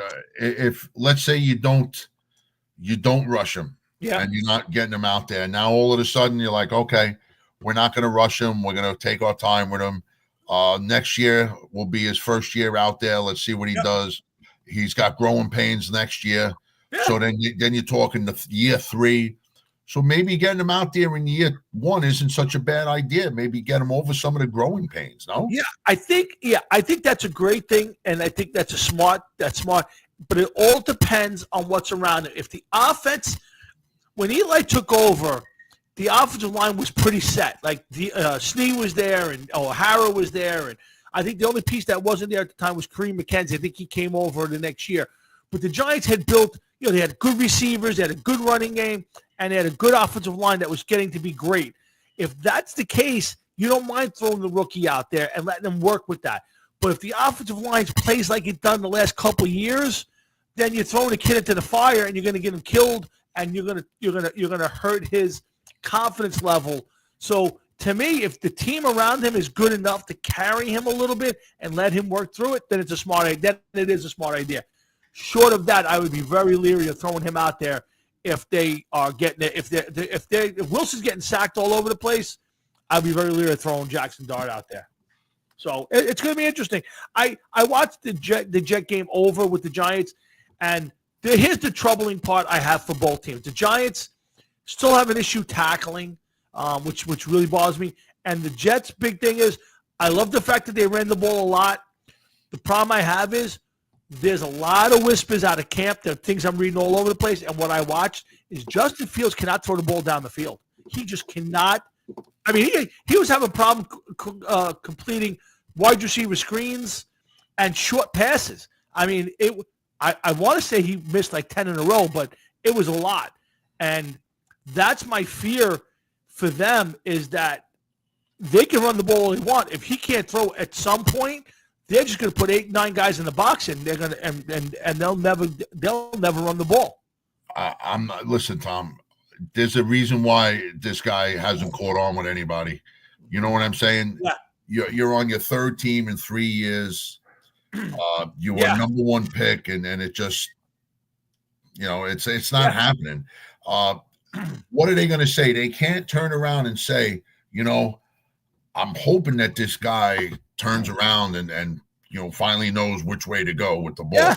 Well, they have to turn around and they have to say, this is the year that he's going to turn it around. He still has ability. Yeah, he has ability. Yes, he does have ability. Does he know how to tap into it? Evidently not. Has he tapped into it? Evidently not. There's too many evidently nots behind him. But when you are the New York Jets and you're looking at what you have to try something. You got a new coach. Mm-hmm. You already know that there was nothing worthwhile in this year's draft, or else you were going after a quarterback. They already have him. The Jets linked to that kid from South Carolina. I forget what his name, Lenoris. Yeah. And that was, I'm glad that you brought that up because this is how I wanted to mention this when you said about the size of Jackson Dart. A lot of these quarterbacks that are coming out, they're like fucking 6'4", 240 pounds. Mm-hmm. Like Ben Roethlisberger, Cam Newton type guys. Yeah. That guys are just going to bounce off of when they go to try to tackle them. Yeah. But they ain't going to be able to run either, though. Well, again, that's the thing. So to me, I like to see teams do less running with the quarterback. It keeps them healthy, run the football with the running backs, kind of like the Jets situation. Although it pains me every time I pick up read a newspaper or check online, it always comes out that the Jets are trying to trade Breece Hall. I know that he's a free agent. They like this kid Allen. They have Braden Allen. He's a good back. Don't get me wrong. He's a big, heavy back, 220 pounds, I believe. So I like the fact maybe 230. I like that, but I'd like to see him keep both backs and spread the wealth a little bit. But it seems like the Jets are trying to trade Breece Hall, and I think Breece Hall is an untapped commodity that I'd like to see them stick with and run and kind of put the offense on his shoulders. I don't want to see Breece Hall go anyplace, but the problem with Breece Hall is this, okay? And Breece Hall has, even though he's been hurt, has regressed somewhat. He never progressed. Okay. That's one thing. Second of all, before the rest of the league realizes that he hasn't progressed, if they could get rid of him and get something for him, a viable draft pick, you know, because everybody seems to think that the first 3 rounds are you know, is where you could, you know, get a pretty decent player, which I don't, not with the Jets. When was the last time they had a 3rd round pick that's done something for them? So I agree with you. I would rather see them keep Breece Hall. So would I. And try to work it out with him and work around him than to do what they do. We would have been better off getting another fucking wide receiver. I listen. I couldn't agree with you more. That was another place I was headed. Was they don't have a second receiver yet that's going to complement Garrett Wilson. But the problem is they can't seem to throw the ball to Garrett Wilson because Justin Fields just can't seem to get anybody open down the field. Well, so, you know, all I could say is this. You know what? It is the preseason. Yep. We got to hope that maybe they turn around and they say, you know what? Listen, no reason to kill yourselves out there, guys. Maybe. You know, go slow. We're going to be bland. We're saving all of this stuff for the fucking season. Right now, nobody wins the Super Bowl in August. I agree with you. The only thing that there's 2 things. One thing I like and one thing I don't like about the Jets. I love the makeup of their offensive line with Vera Tucker, Tipperman at center. I'm not sure who the other guard is at the moment. And then the 2 tackles right now, one's the rookie and one's the kid Fassinu from last year, the rookie from last year. Second-year guy, yeah. Yeah. They showed some good spots and moments in the games I've watched them play. But I think when I watched the highlights of the Giant camp, they both got kind of taken to school by veteran guys. So I think there's going to be a big learning curve early in this season, at least. Keep going. I gotta take once they get going, I think it's going to be a good offensive line. Let's see. Broncos just traded Devon Vale, who was a 7th round pick last year to the Saints for a 4 and a 7. Interesting. Why would they give them so much for? Okay, it's a good trade. It's a good trade, Frank. Again, Hard Rocket Sports at Jeff and I'm Tom. We're going to talk a little baseball when Jeff comes back. I want to get to the possible realignment. Giants are winning 7-0. Get the ball back, but we'll talk a little baseball realignment with Jeff. I know that's something he commented on this week in one of our chats. I think with Frank Jeffrey. So I want to get that on there tonight. Let's see. Yeah, so again, thanks for guys for tuning in with us and hanging out with us tonight. A lot of people chatting away with me along the way here, so thank you very much. The state of Texas just fired Jasmine Crockett. Well, that's a good thing. Boy, oh boy, I gotta tell you, if you're a Democrat, how do you possibly look up and see that the party is being led by AOC and Jasmine Crockett? Boy, oh boy, oh boy. I got to tell you, that is just, oh boy. Anyway, again, a lot to still talk about. We're going to get to a little baseball next. And I got a few other things to get to before we wrap it up here at 9 o'clock. So thanks for all for tuning in. Frankie, thank you again for sending me that. If you could find a way to get Joe Fro and me together, that would help. That would be down to the last 2 people. And that would be good. Next Thursday night, we'll be doing the draft right here on the show as we go. Maybe Jeff and I will do a little mock-up beforehand. Jeff, I do want to get to, we're getting late on time here. I do want to get to the baseball realignment thing. Oh, yeah. Good. I'm glad you brought this up. Yeah, I want to get that in. So let me bring that over right now. I'm going to put it up on the screen. The possible realignment. Frank Catalano, let him know this too, okay? This is what's going to happen this year when we play. I'm wiping you out. I'm wiping him out. And I'm wiping the Florio kid out. Wow, look at I've you. spoken. Wow. All right. Listen, the man came in second last year, and the first place team is not back. So he's got the ability to crow. We'll see how it winds up. We'll see what his draft is like. I've been doing a little studying this year. I got a little bit of a system I think I'm going to be using, but I'm looking forward to it. So that'll be next Thursday night. Listen, my system went 9-0 at the end of the season. Unfortunately, where did you finish? What was your playoff standing? I finished fifth. Okay, thank you. Yeah, I got it. Listen, I get it. I got it. Enough out of you. Another game or two, and I would be. Who's that? Top Evil? Zip it. So let's talk a little baseball. Let's do this, man. Yeah, I'm a little. I gotta tell you how much I despise this theory. You know, we've talked about baseball as probably the one sport that still has their traditions. The baseball still understands that they had a sport back in the 40s and the 30s and the 20s. Unlike football, who thinks the Super Bowls started football and there's nothing before that. Let's just real quick before we get too into real quick. We got the Yankees, Mets, Red Sox, and Phillies. AL Northeast. The Mid-Atlantic, you got Baltimore, Washington, Pittsburgh, and Cleveland. Correct? Yep, that's what it says. Cleveland should be in the Central. No. Well, look who's in the Central already. So now I would flip flop the Indians and the Blue Jays.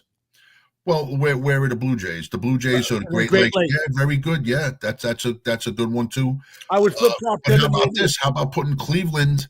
How about taking Colorado out of the National League Central and putting Cleveland there? Let's see. Yeah, that's a good idea. Yeah, absolutely. Yeah, you can do that. Because who's the team at the bottom North National League Northwest? Well, you got Seattle, A's, San Francisco. Who's that other team in the corner there? Well, if you look at the American League Southeast and the National League Northwest, new teams. Those are they're looking to realign and add two new teams. That's why they're looking to do this. Okay. So, so again, I get that the realignment. Listen, Seattle, the A's, and the Giants all being in the same division kind of makes sense. You know, the Dodgers, the Padres, the Dodgers, Padres, Angels, and Anaheim, and the Diamondbacks. Arizona. Yeah, being the same makes sense logistically. I get it. Problem is looking up and seeing that the Yankees and the Mets are going to play 18 or 19 times a year. How many times a year are they playing now, Tom? Well, the Yankees and the Mets, I think they got it down to 4 times a year. They play 2 games each in their stadiums, so 4 times. But in your division, and again, I don't know if this will change now that they're making this move. But right now, the Yankees play Boston 18 or 19 times a year. They play, the Orioles 18 or 19 times a year, and then they play, I think, 6 games against the other divisions and stuff because. You play 3 in Seattle, and Seattle comes here for 3. So it's kind of one of those things. I'll tell you what else I don't like about this is that you have teams that are now flip-flopping back and forth. Kansas City, the A's, Seattle, they've been American League teams from when I was a kid. Atlanta has been a National League team forever. The Marlins started as a National League team. I see they're in the American League Southeast. The Brewers are back in. Yeah, the Mets. The Washington and Pittsburgh. Pittsburgh's been a National League team since what? Like the start of time. Yeah. Houston's back in the National League. I don't know. I don't like this. Yeah, and I kind of get it that they're trying to limit, the amount of time the amount of times teams have to fly. But if you think about the normal American League East, it's Boston, the Yankees, the Orioles. The Blue Jays. So the only real flight you have is to Toronto, right? And that's only a 40-minute trip. So, while I understand you're not making it worse, but what's wrong with it now? So I don't like this. I think the traditions are going away. To me, at this point, there's no American League and National League. You might as well just, make it like hockey or basketball, and you play what do they call it? An even schedule, and you play you don't play the Mets 18 times. You may play the Mets 10 times or 12 times, and you play everybody a bunch of times, and you don't have to play that many games in your own division. Doesn't make any sense anymore. To me, this changes baseball, and I don't think it makes any better. I just don't see how this makes baseball better right now. There's only one way I could see that would get my interest right here. Let's do this. Let's say that every 7 years, every 10 years, we realign the divisions like this, just like they are today, right there in front of us, because they have some kind of United States Baseball Classic or something. Yep. Okay. So what's going to happen is we're playing the whole season this way, and this is coming off the fly, off the top of my head, looking at this after knowing what the National League and American League are and what the World Series is. Mm-hmm. You rename it, and it's a tournament that you have every so often, and maybe figure out a way that these teams now play to, like, say, July, the halfway point of the season. Okay, and now you're going to do like some kind of sudden death thing or something, whatever. You'd have to come up with something that now, after a certain period of time, you start losing a couple teams, and then when maybe you're down to the last 8 teams, you have a playoff thing. You know what I mean? Like, just to make it different. Because with the World Series, I just don't understand how you're going to make this work with the World Series. What happened to National League records? What happened to American League records? What happened to all of that? Now this is completely different. This is like a statewide high school fucking thing. You know what I mean? I agree with you. I don't like it. I mean, if you're a Met fan, I know you have a natural rivalry with the Phillies, but to me, the Mets and the Braves are a huge rivalry, especially in the last 20 years. How do you take that away? I mean, and I think you cheapen the Mets Yankee thing by making them play so many times a year. To me, I don't want to see the Yankees and the Mets play every a couple times, 10 times a year. I just don't.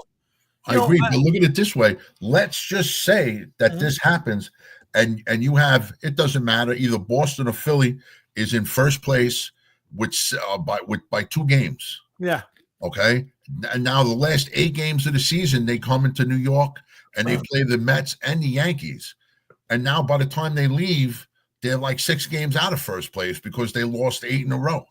There could be some good that comes out of it, because now the Boston Red Sox or the Phillies, who are natural enemies of the Mets and the Yankees, now would add another, dire enemy within their division. So imagine Boston coming, getting pounded by the Yankees, and then going to Queens and getting pounded by the Mets, or the same with Philly. You know what I'm saying? I get it. I understand your point, and it's valid.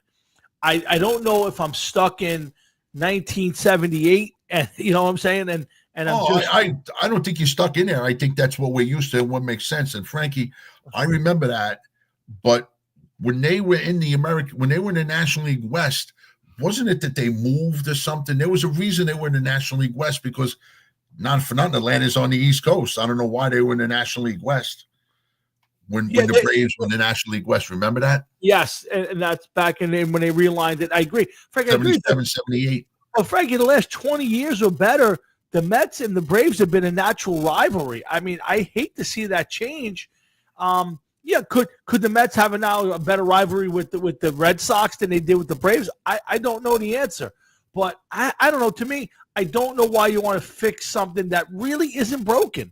I don't know why anybody thinks the current alignment. Now, if you have to fix a couple things up to get these 2 new teams in, all right, I get it. But to me, I look forward to every year that the possibility that there being a Subway Series that we could get Mets and Yankees in the World Series. Now that possibility is long gone. So, you know what, Tom? That's only happened once in the 60-something years that the Mets have I been understand. in I business. understand it. It ain't like the old days when there was the Yankees and the Dodgers or the Yankees and the Giants, because there wasn't enough teams for it to not happen. I agree with you. All I'm saying is I look forward to that. That's something I look forward to. That's now gone. Now, okay, so again, I'm going to root for anybody that plays the Yankees in the World Series, and I'm sure Frankie would root for anybody who plays the Mets in the World Series. It ain't going to matter. I just think I don't know. I just don't see it. The Yankees have played the Orioles forever in the same division. It's just one of those, I see what Frankie wrote, that the Mets need to be a National League team. I agree with that. Phillies, Washington, Pittsburgh. Okay, I'm not even going to count Milwaukee, but they bounce back. Atlanta and the Marlins, National League teams. The American League teams: Chicago, Texas, Kansas City, California A's, the California Angels, the Seattle Mariners, the A's. These are American League teams. They're not National League teams. Yeah, I don't know why. Why couldn't you take the National League and the American League, leave the teams in it, and realign it that way? You know what I'm saying? Like leave. So the National League Northeast could be the Mets, the Phillies, the Nationals, and I'm trying to find it. You want to take Atlanta out of that for now? You probably could, and maybe you replace it with Pittsburgh. Yeah, and put Pittsburgh in. You're 100% right. Or you can even do Cincinnati. They're right. They're not far. So you can realign within the leagues. Yeah, like look at that National League Midwest. Cincinnati is from fucking Ohio. They're not.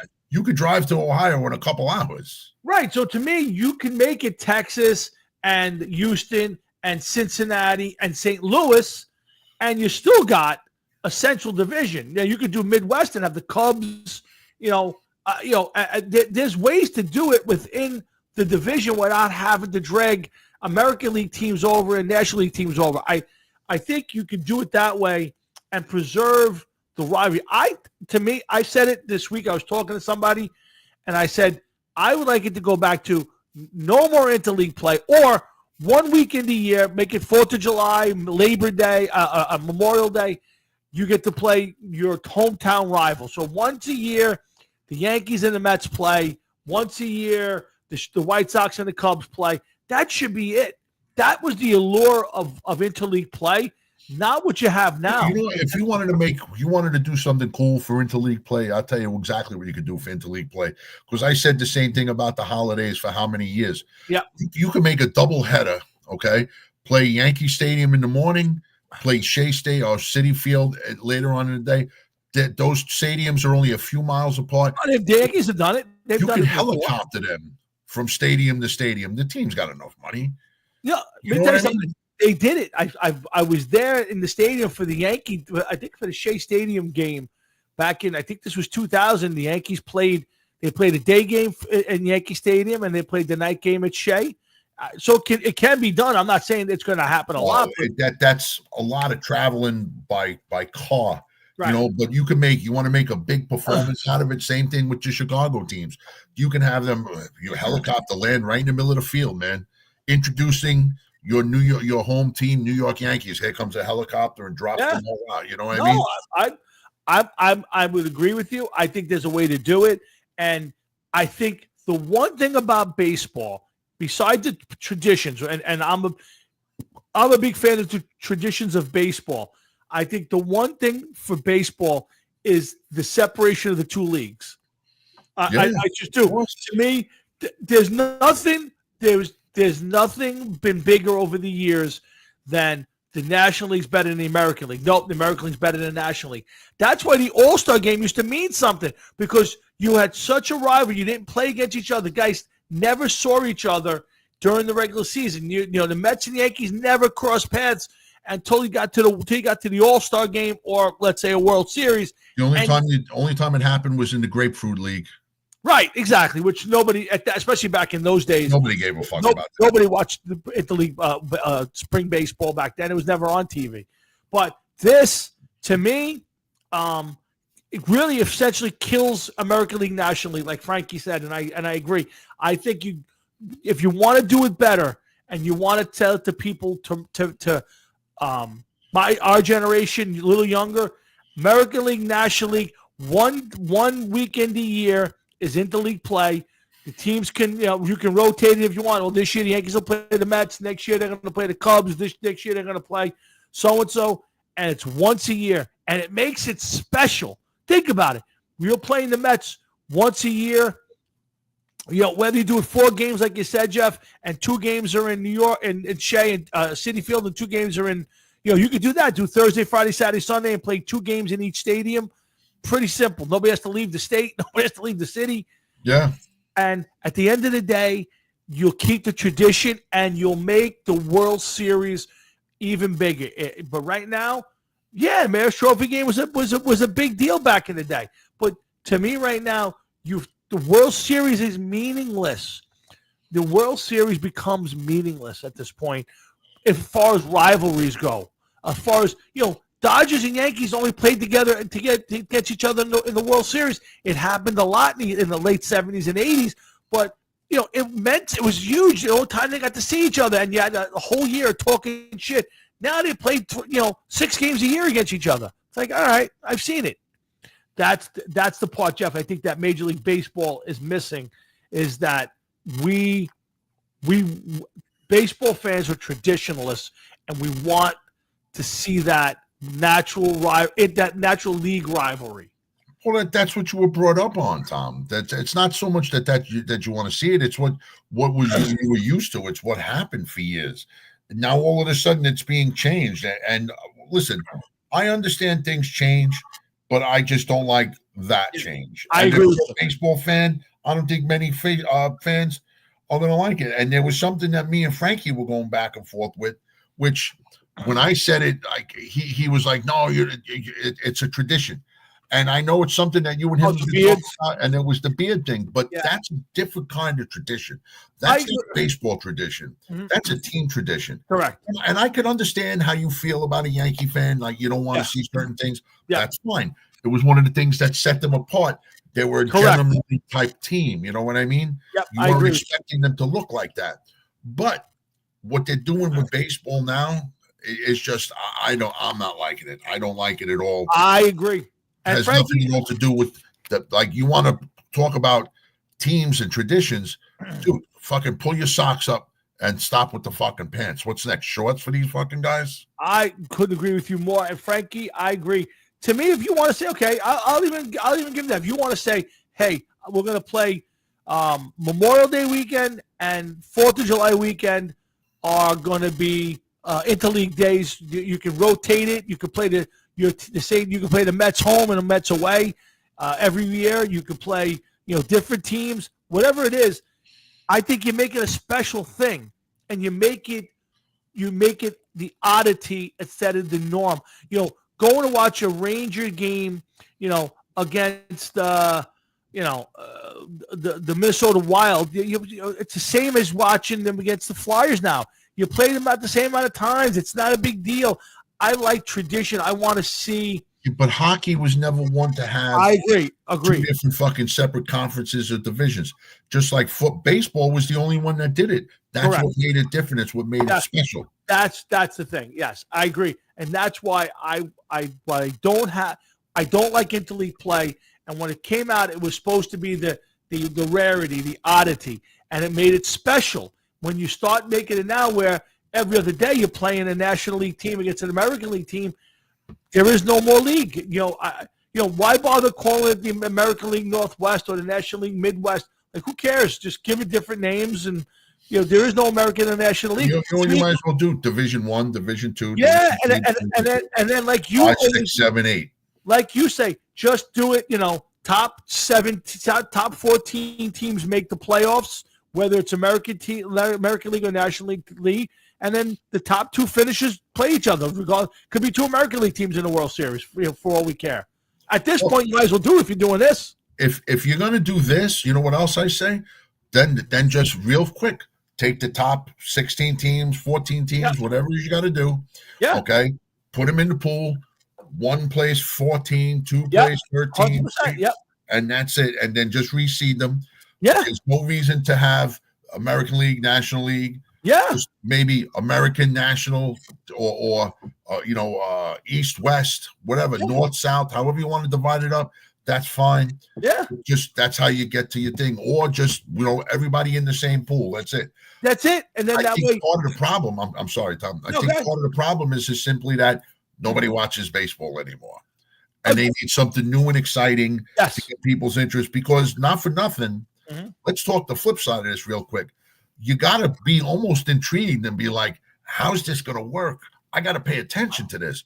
What's going to happen here? How's this going to go on?" Very true. I mean, it's maybe there's going to be some people that's going to be like, "Wow, could you imagine, Juan Soto and Judge facing off against one another 12 to whatever, how many times a year because they're in the same division?" You're very true. You're on the money with that. But again, if you're going to do it this way and you're going to do that, then give it the opportunity by doing the playoffs the way you talked about it, and that way there's a chance the Yankees, Mets can wind up in the World Series. There's a chance the Yankees and the Red Sox can wind up in the World Series. There's a chance that the Cubs and the White Sox can wind up in the World Series because you're going to do it top 16 teams. Everybody gets it, and you reseed it every time. And at that point, the two best teams in the entire league show up playing against each other, not American League and National League. It works in football. And you know what? Even if the two best teams record-wise don't show up in the World Series, you're probably getting the two best teams at the moment to show up in the World Series. Yeah.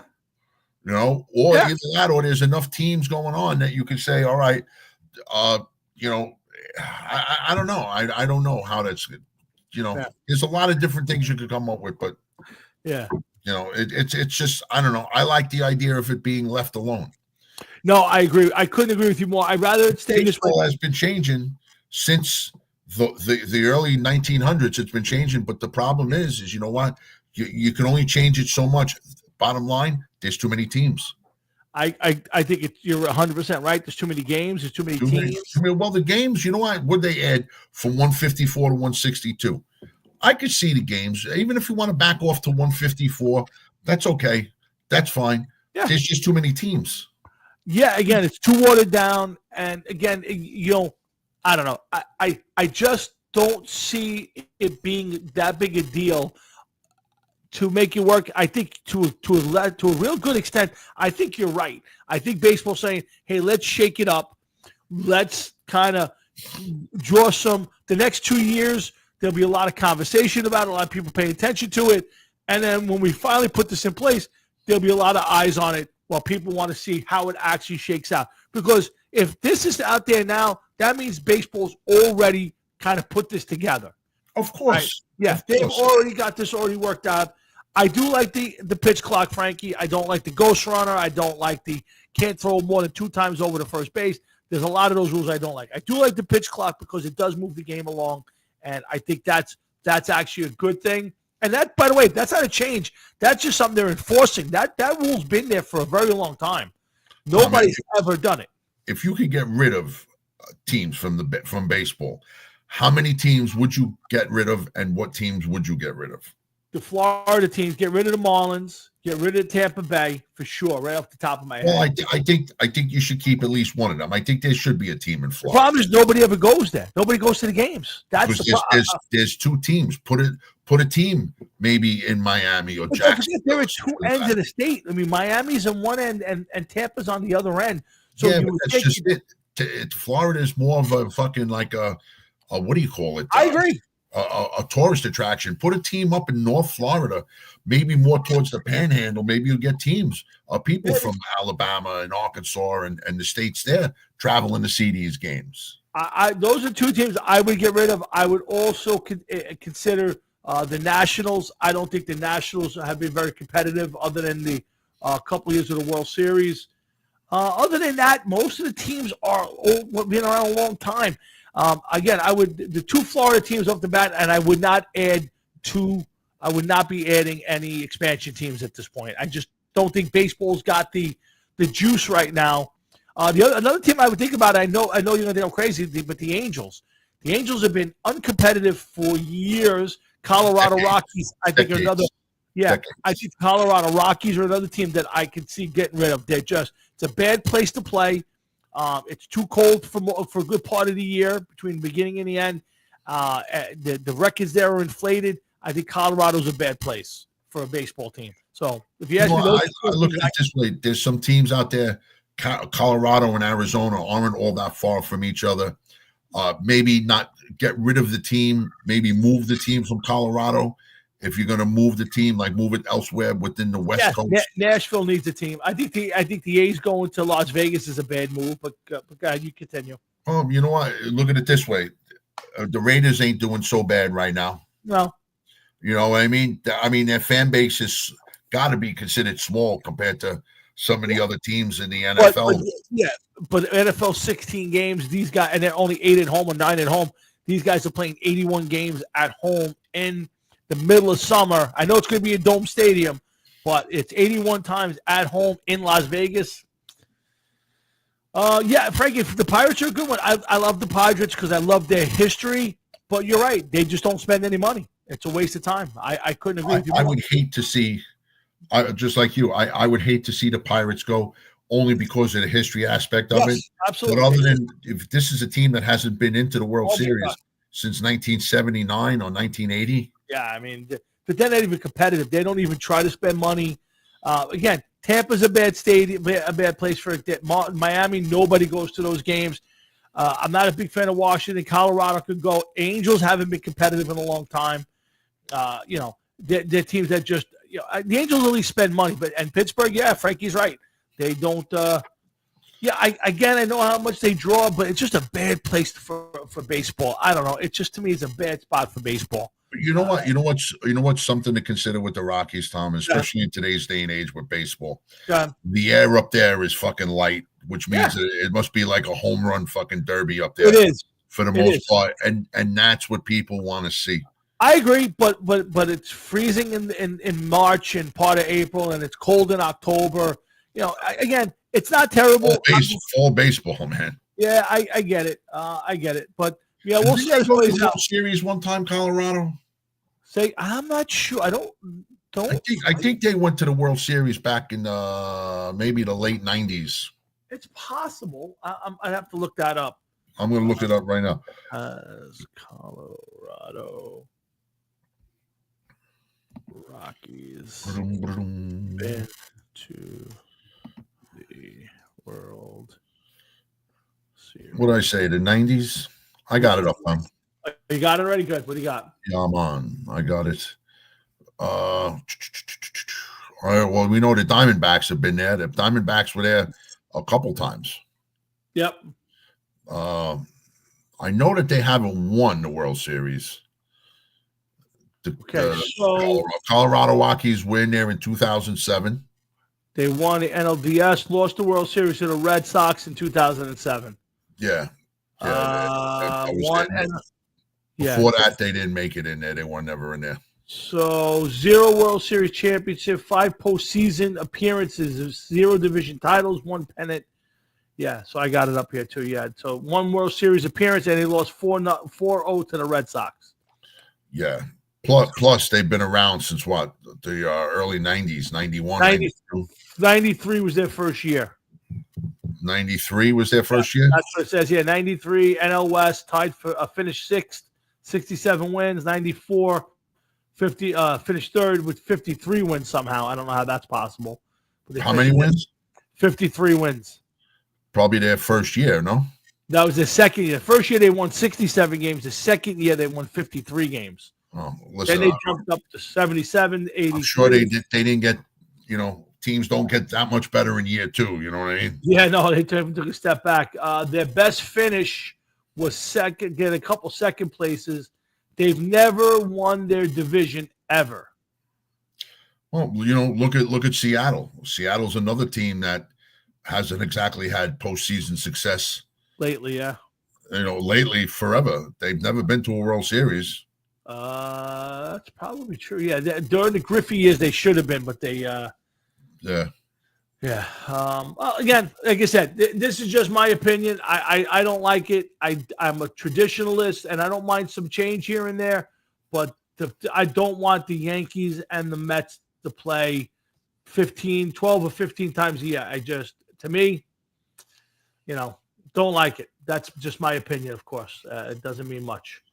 No, I don't like it either. All right. I want to get one more story in before we call it a day, and I want to talk about Jeff. Why is it so important for the Minnesota Vikings to have male? I want to say male cheerleaders. Is this? I mean, first of all, I know it sounds NFL games. Nobody cares about the cheerleaders, other than the Dallas Cowboys, and even I think that is a bit overrated. Nobody cares about cheerleaders at a football game for the most part. Oh, if you saw my fucking Facebook post earlier, you would have. See, I already agree with that. That this ain't high school or college. Get rid of it. Right. Second thing is, no guy going to a game cares to watch. I'm sorry to say it. I'll say it this way: a gay male cheerleader, who's trying to mimic the movements of the female cheerleader next to him. It's not attractive to anybody. If you're a woman, you don't find that attractive. If you're a guy, you're repulsed by it. It's cringeworthy.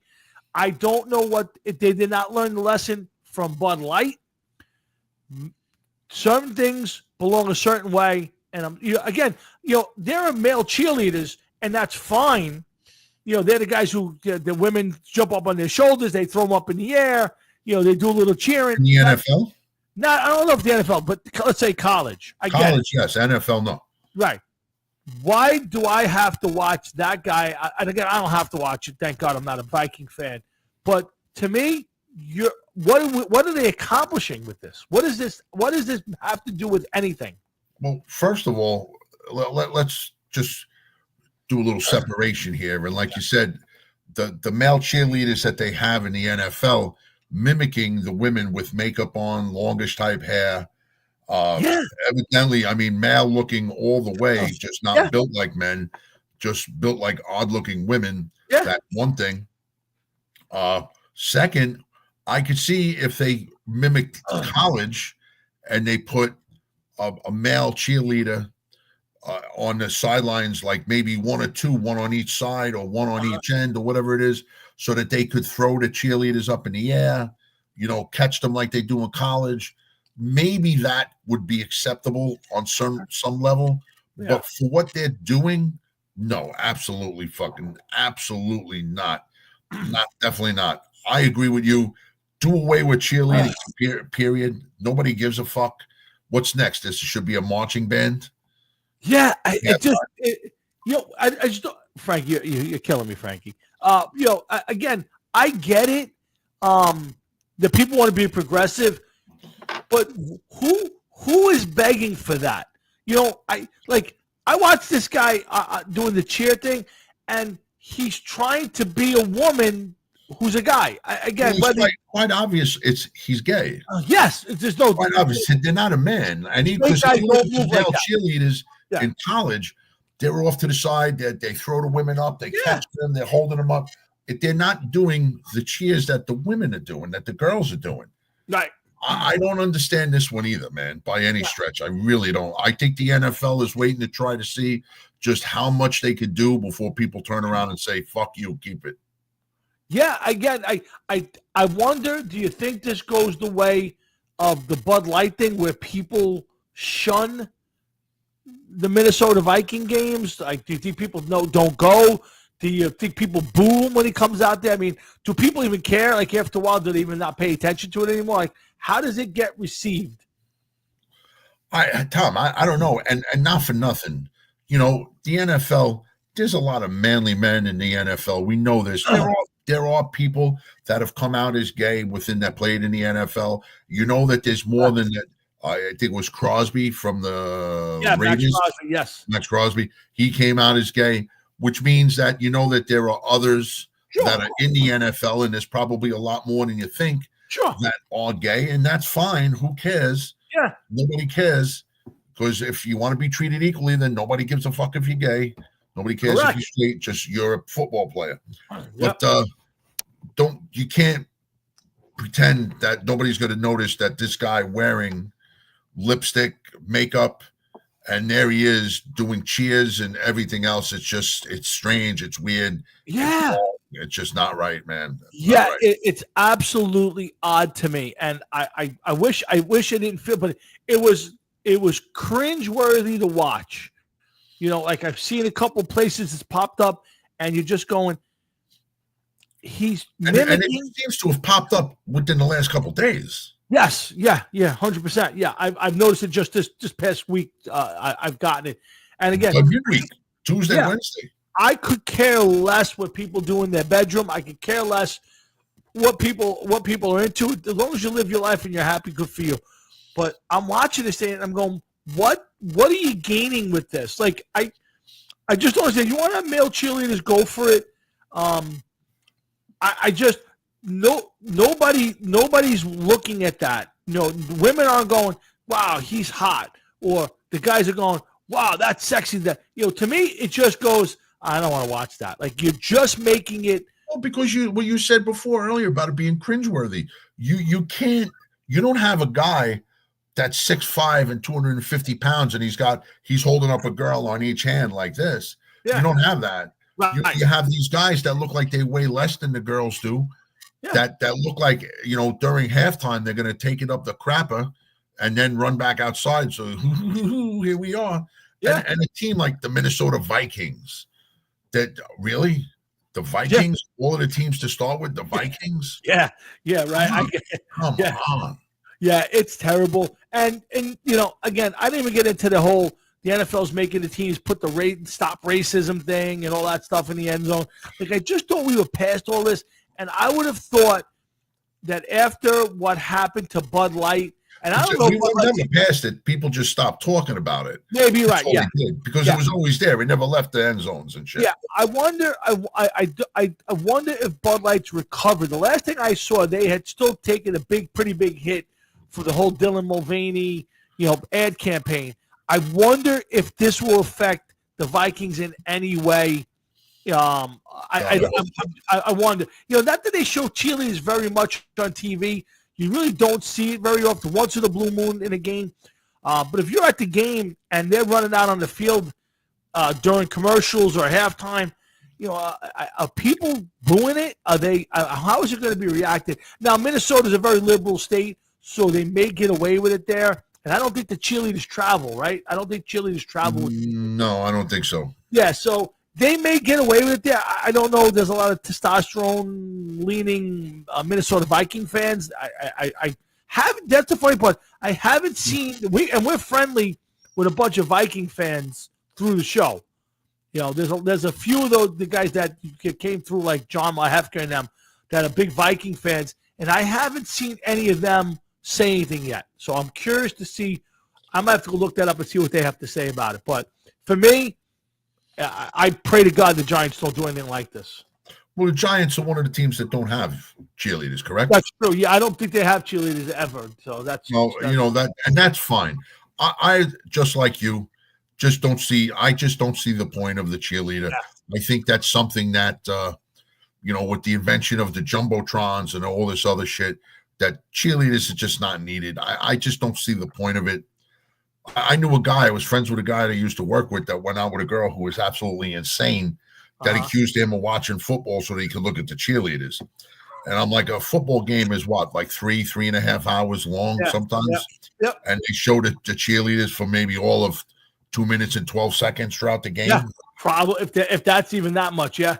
Yeah, I just don't get it, man. I'm sorry. I just don't need it. I don't get it. I don't want it.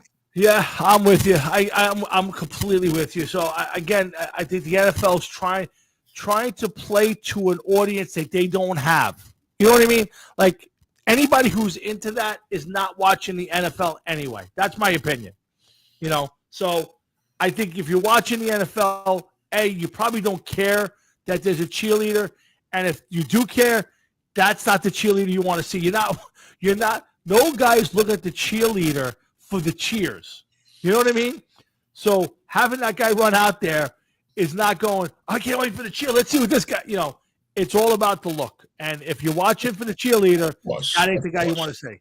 Of course. And I mean, listen, probably none more famous than the Dallas Cowboy cheerleaders. 100%. And who gives a fuck about them? Yeah, I got to be honest with you. Probably not since I'm about 10 or 12 years old have I cared to see anything to do with the Dallas Cowboy cheerleaders. At this day and age, nobody cares. It is what it is, but certainly nobody cares about the Minnesota Viking cheerleaders at this point. So I'll do a little research. Maybe we'll talk about it next week. But for now, we've run over about 7 minutes. Let's bring this to a conclusion. It's been a great show. I didn't get to half of the stuff on my board, so I'll hold it for next week. Jeff, you got anything coming up? Anything good going on? I got the show. I got a show tomorrow. Not tomorrow. Saturday. Okay. Where's this one? The Rock House. Oh, okay. And right now it looks as though that we have a whopping, I believe, 6 people are going to be in attendance for this one. Man, this is a big one. And long story short, but there's a show. We got 6 going, 60 interested. Nice. So we're hoping a couple more will switch sides. But you know what? I like to go out and have a little fun, man. Oh, listen, as long as you're happy to be out there playing and you're enjoying something, that's all that matters. So you guys get a chance to go out this Saturday night to the Rock House in Staten Island, rock it out with Jeff and the middle-aged delinquents, and have a couple of Brehays and have some fun with Jeff. And I guarantee you, if you go up to him, he'll take a picture with you. Free of charge. Those days, they may be coming to an end. I don't have anything to drink when I'm playing. It's strictly, go out there, play, have fun, and then run home. Yes. Some of those other shows from years ago that started at 1 PM, all of a sudden I get bored, and then by 1:15 I'm destroyed. It's a different day and age now. And Jeff goes to work on most Sundays after the show nowadays, as opposed to the old days. So, yeah. But you get a chance to go out and see them. They do a great job, and you'll have a good time. In the meantime, we want you guys to come back next Thursday. We're going to be we're 2 weeks away from opening day in the NFL. That'll be the day we do our NFL preview show. We'll go through the league. We'll make our predictions, and we'll have some fun like we do every year. So stick around for September 4th show. In the meantime, next week, we'll be doing our regular show. Plus, you'll get the chance to see in the war rooms of the two rival fantasy league teams. And you'll get to see Jeff and I as we do our first half hour of the NFL, our fantasy league draft. Very competitive this year. We've actually even expanded it to a Madden league. Which, by the way, I am really looking forward to. I'm hoping that this unfolds the way that we want to. There's already smack being talked, and nobody even has the game yet. Yes, it's amazing, but very true. A lot of fun. Yes, and everybody seems into it. I will tell you, the new Madden is very tough. It's much tougher than 25. You bought the new Madden already? I've been playing it for about a week now. I've only played one game on it so far. I've been doing a lot of the training camps and practice stuff. The one game I got my head handed to me, and in the rookie mode, the computer picked the team. I think I played the Broncos or somebody in the West, and had a hard time scoring touchdowns and couldn't stop them. So it's definitely worth and the graphics are amazing, just fantastic. And I'm looking forward to playing once a week against you guys and having a lot of smack talk and some fun. And I want to be a fly on the wall when you're playing Frank Jeffrey for the first time. Yeah, listen, I would love if there's a way that we could that people could watch the games too. That'd be great, man. I wonder if, like, when you do the party thing, if you can invite multiple people to watch. I'm not sure if the league we have to kind of do a little research on it. So, but yeah, it would be a lot of fun if we can find a way to kind of broadcast the game.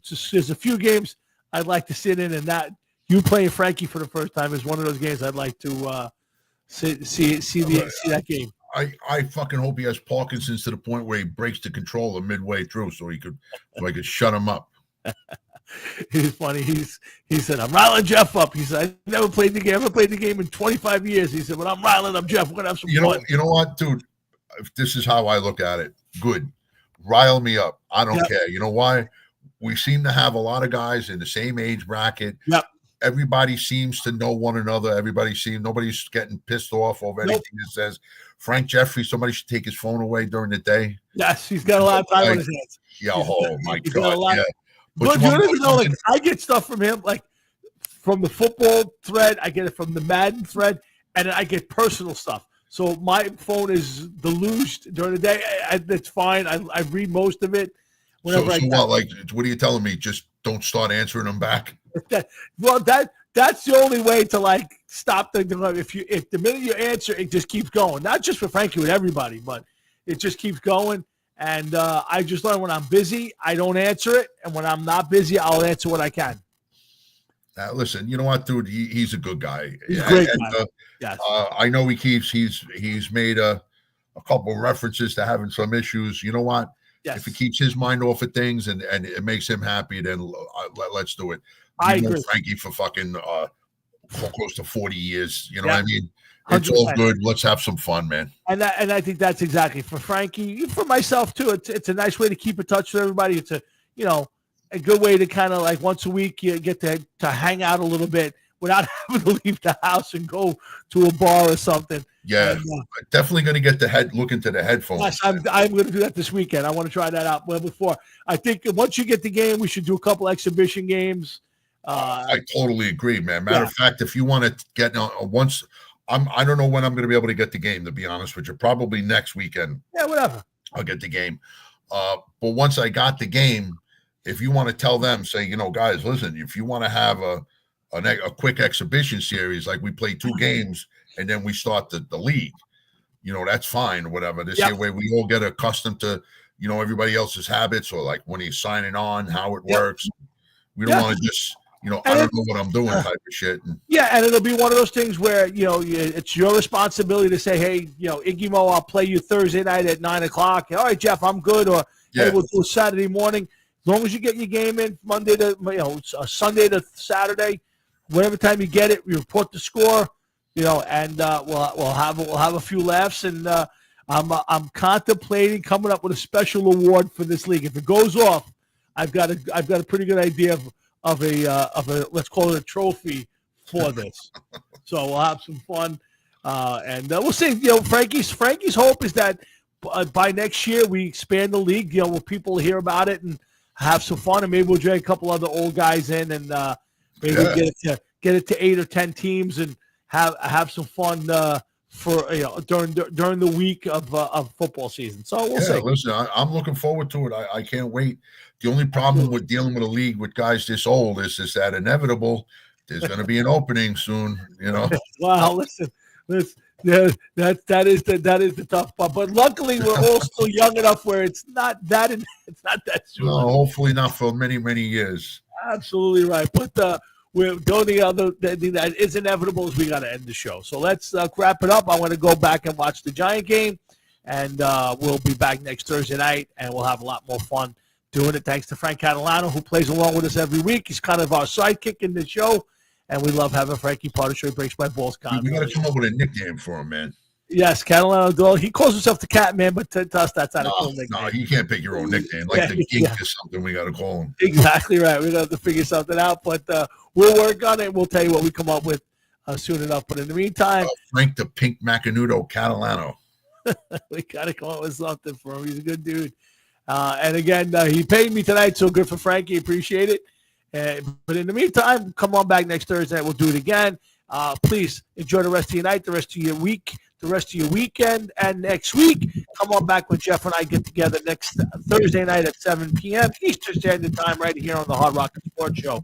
So for Jeff, myself, and everybody at the Hard Rock and Sports Show, have a great night, and we'll see you next Thursday. Hefe, I'll talk to you off the air. Later, my man. Later, my man.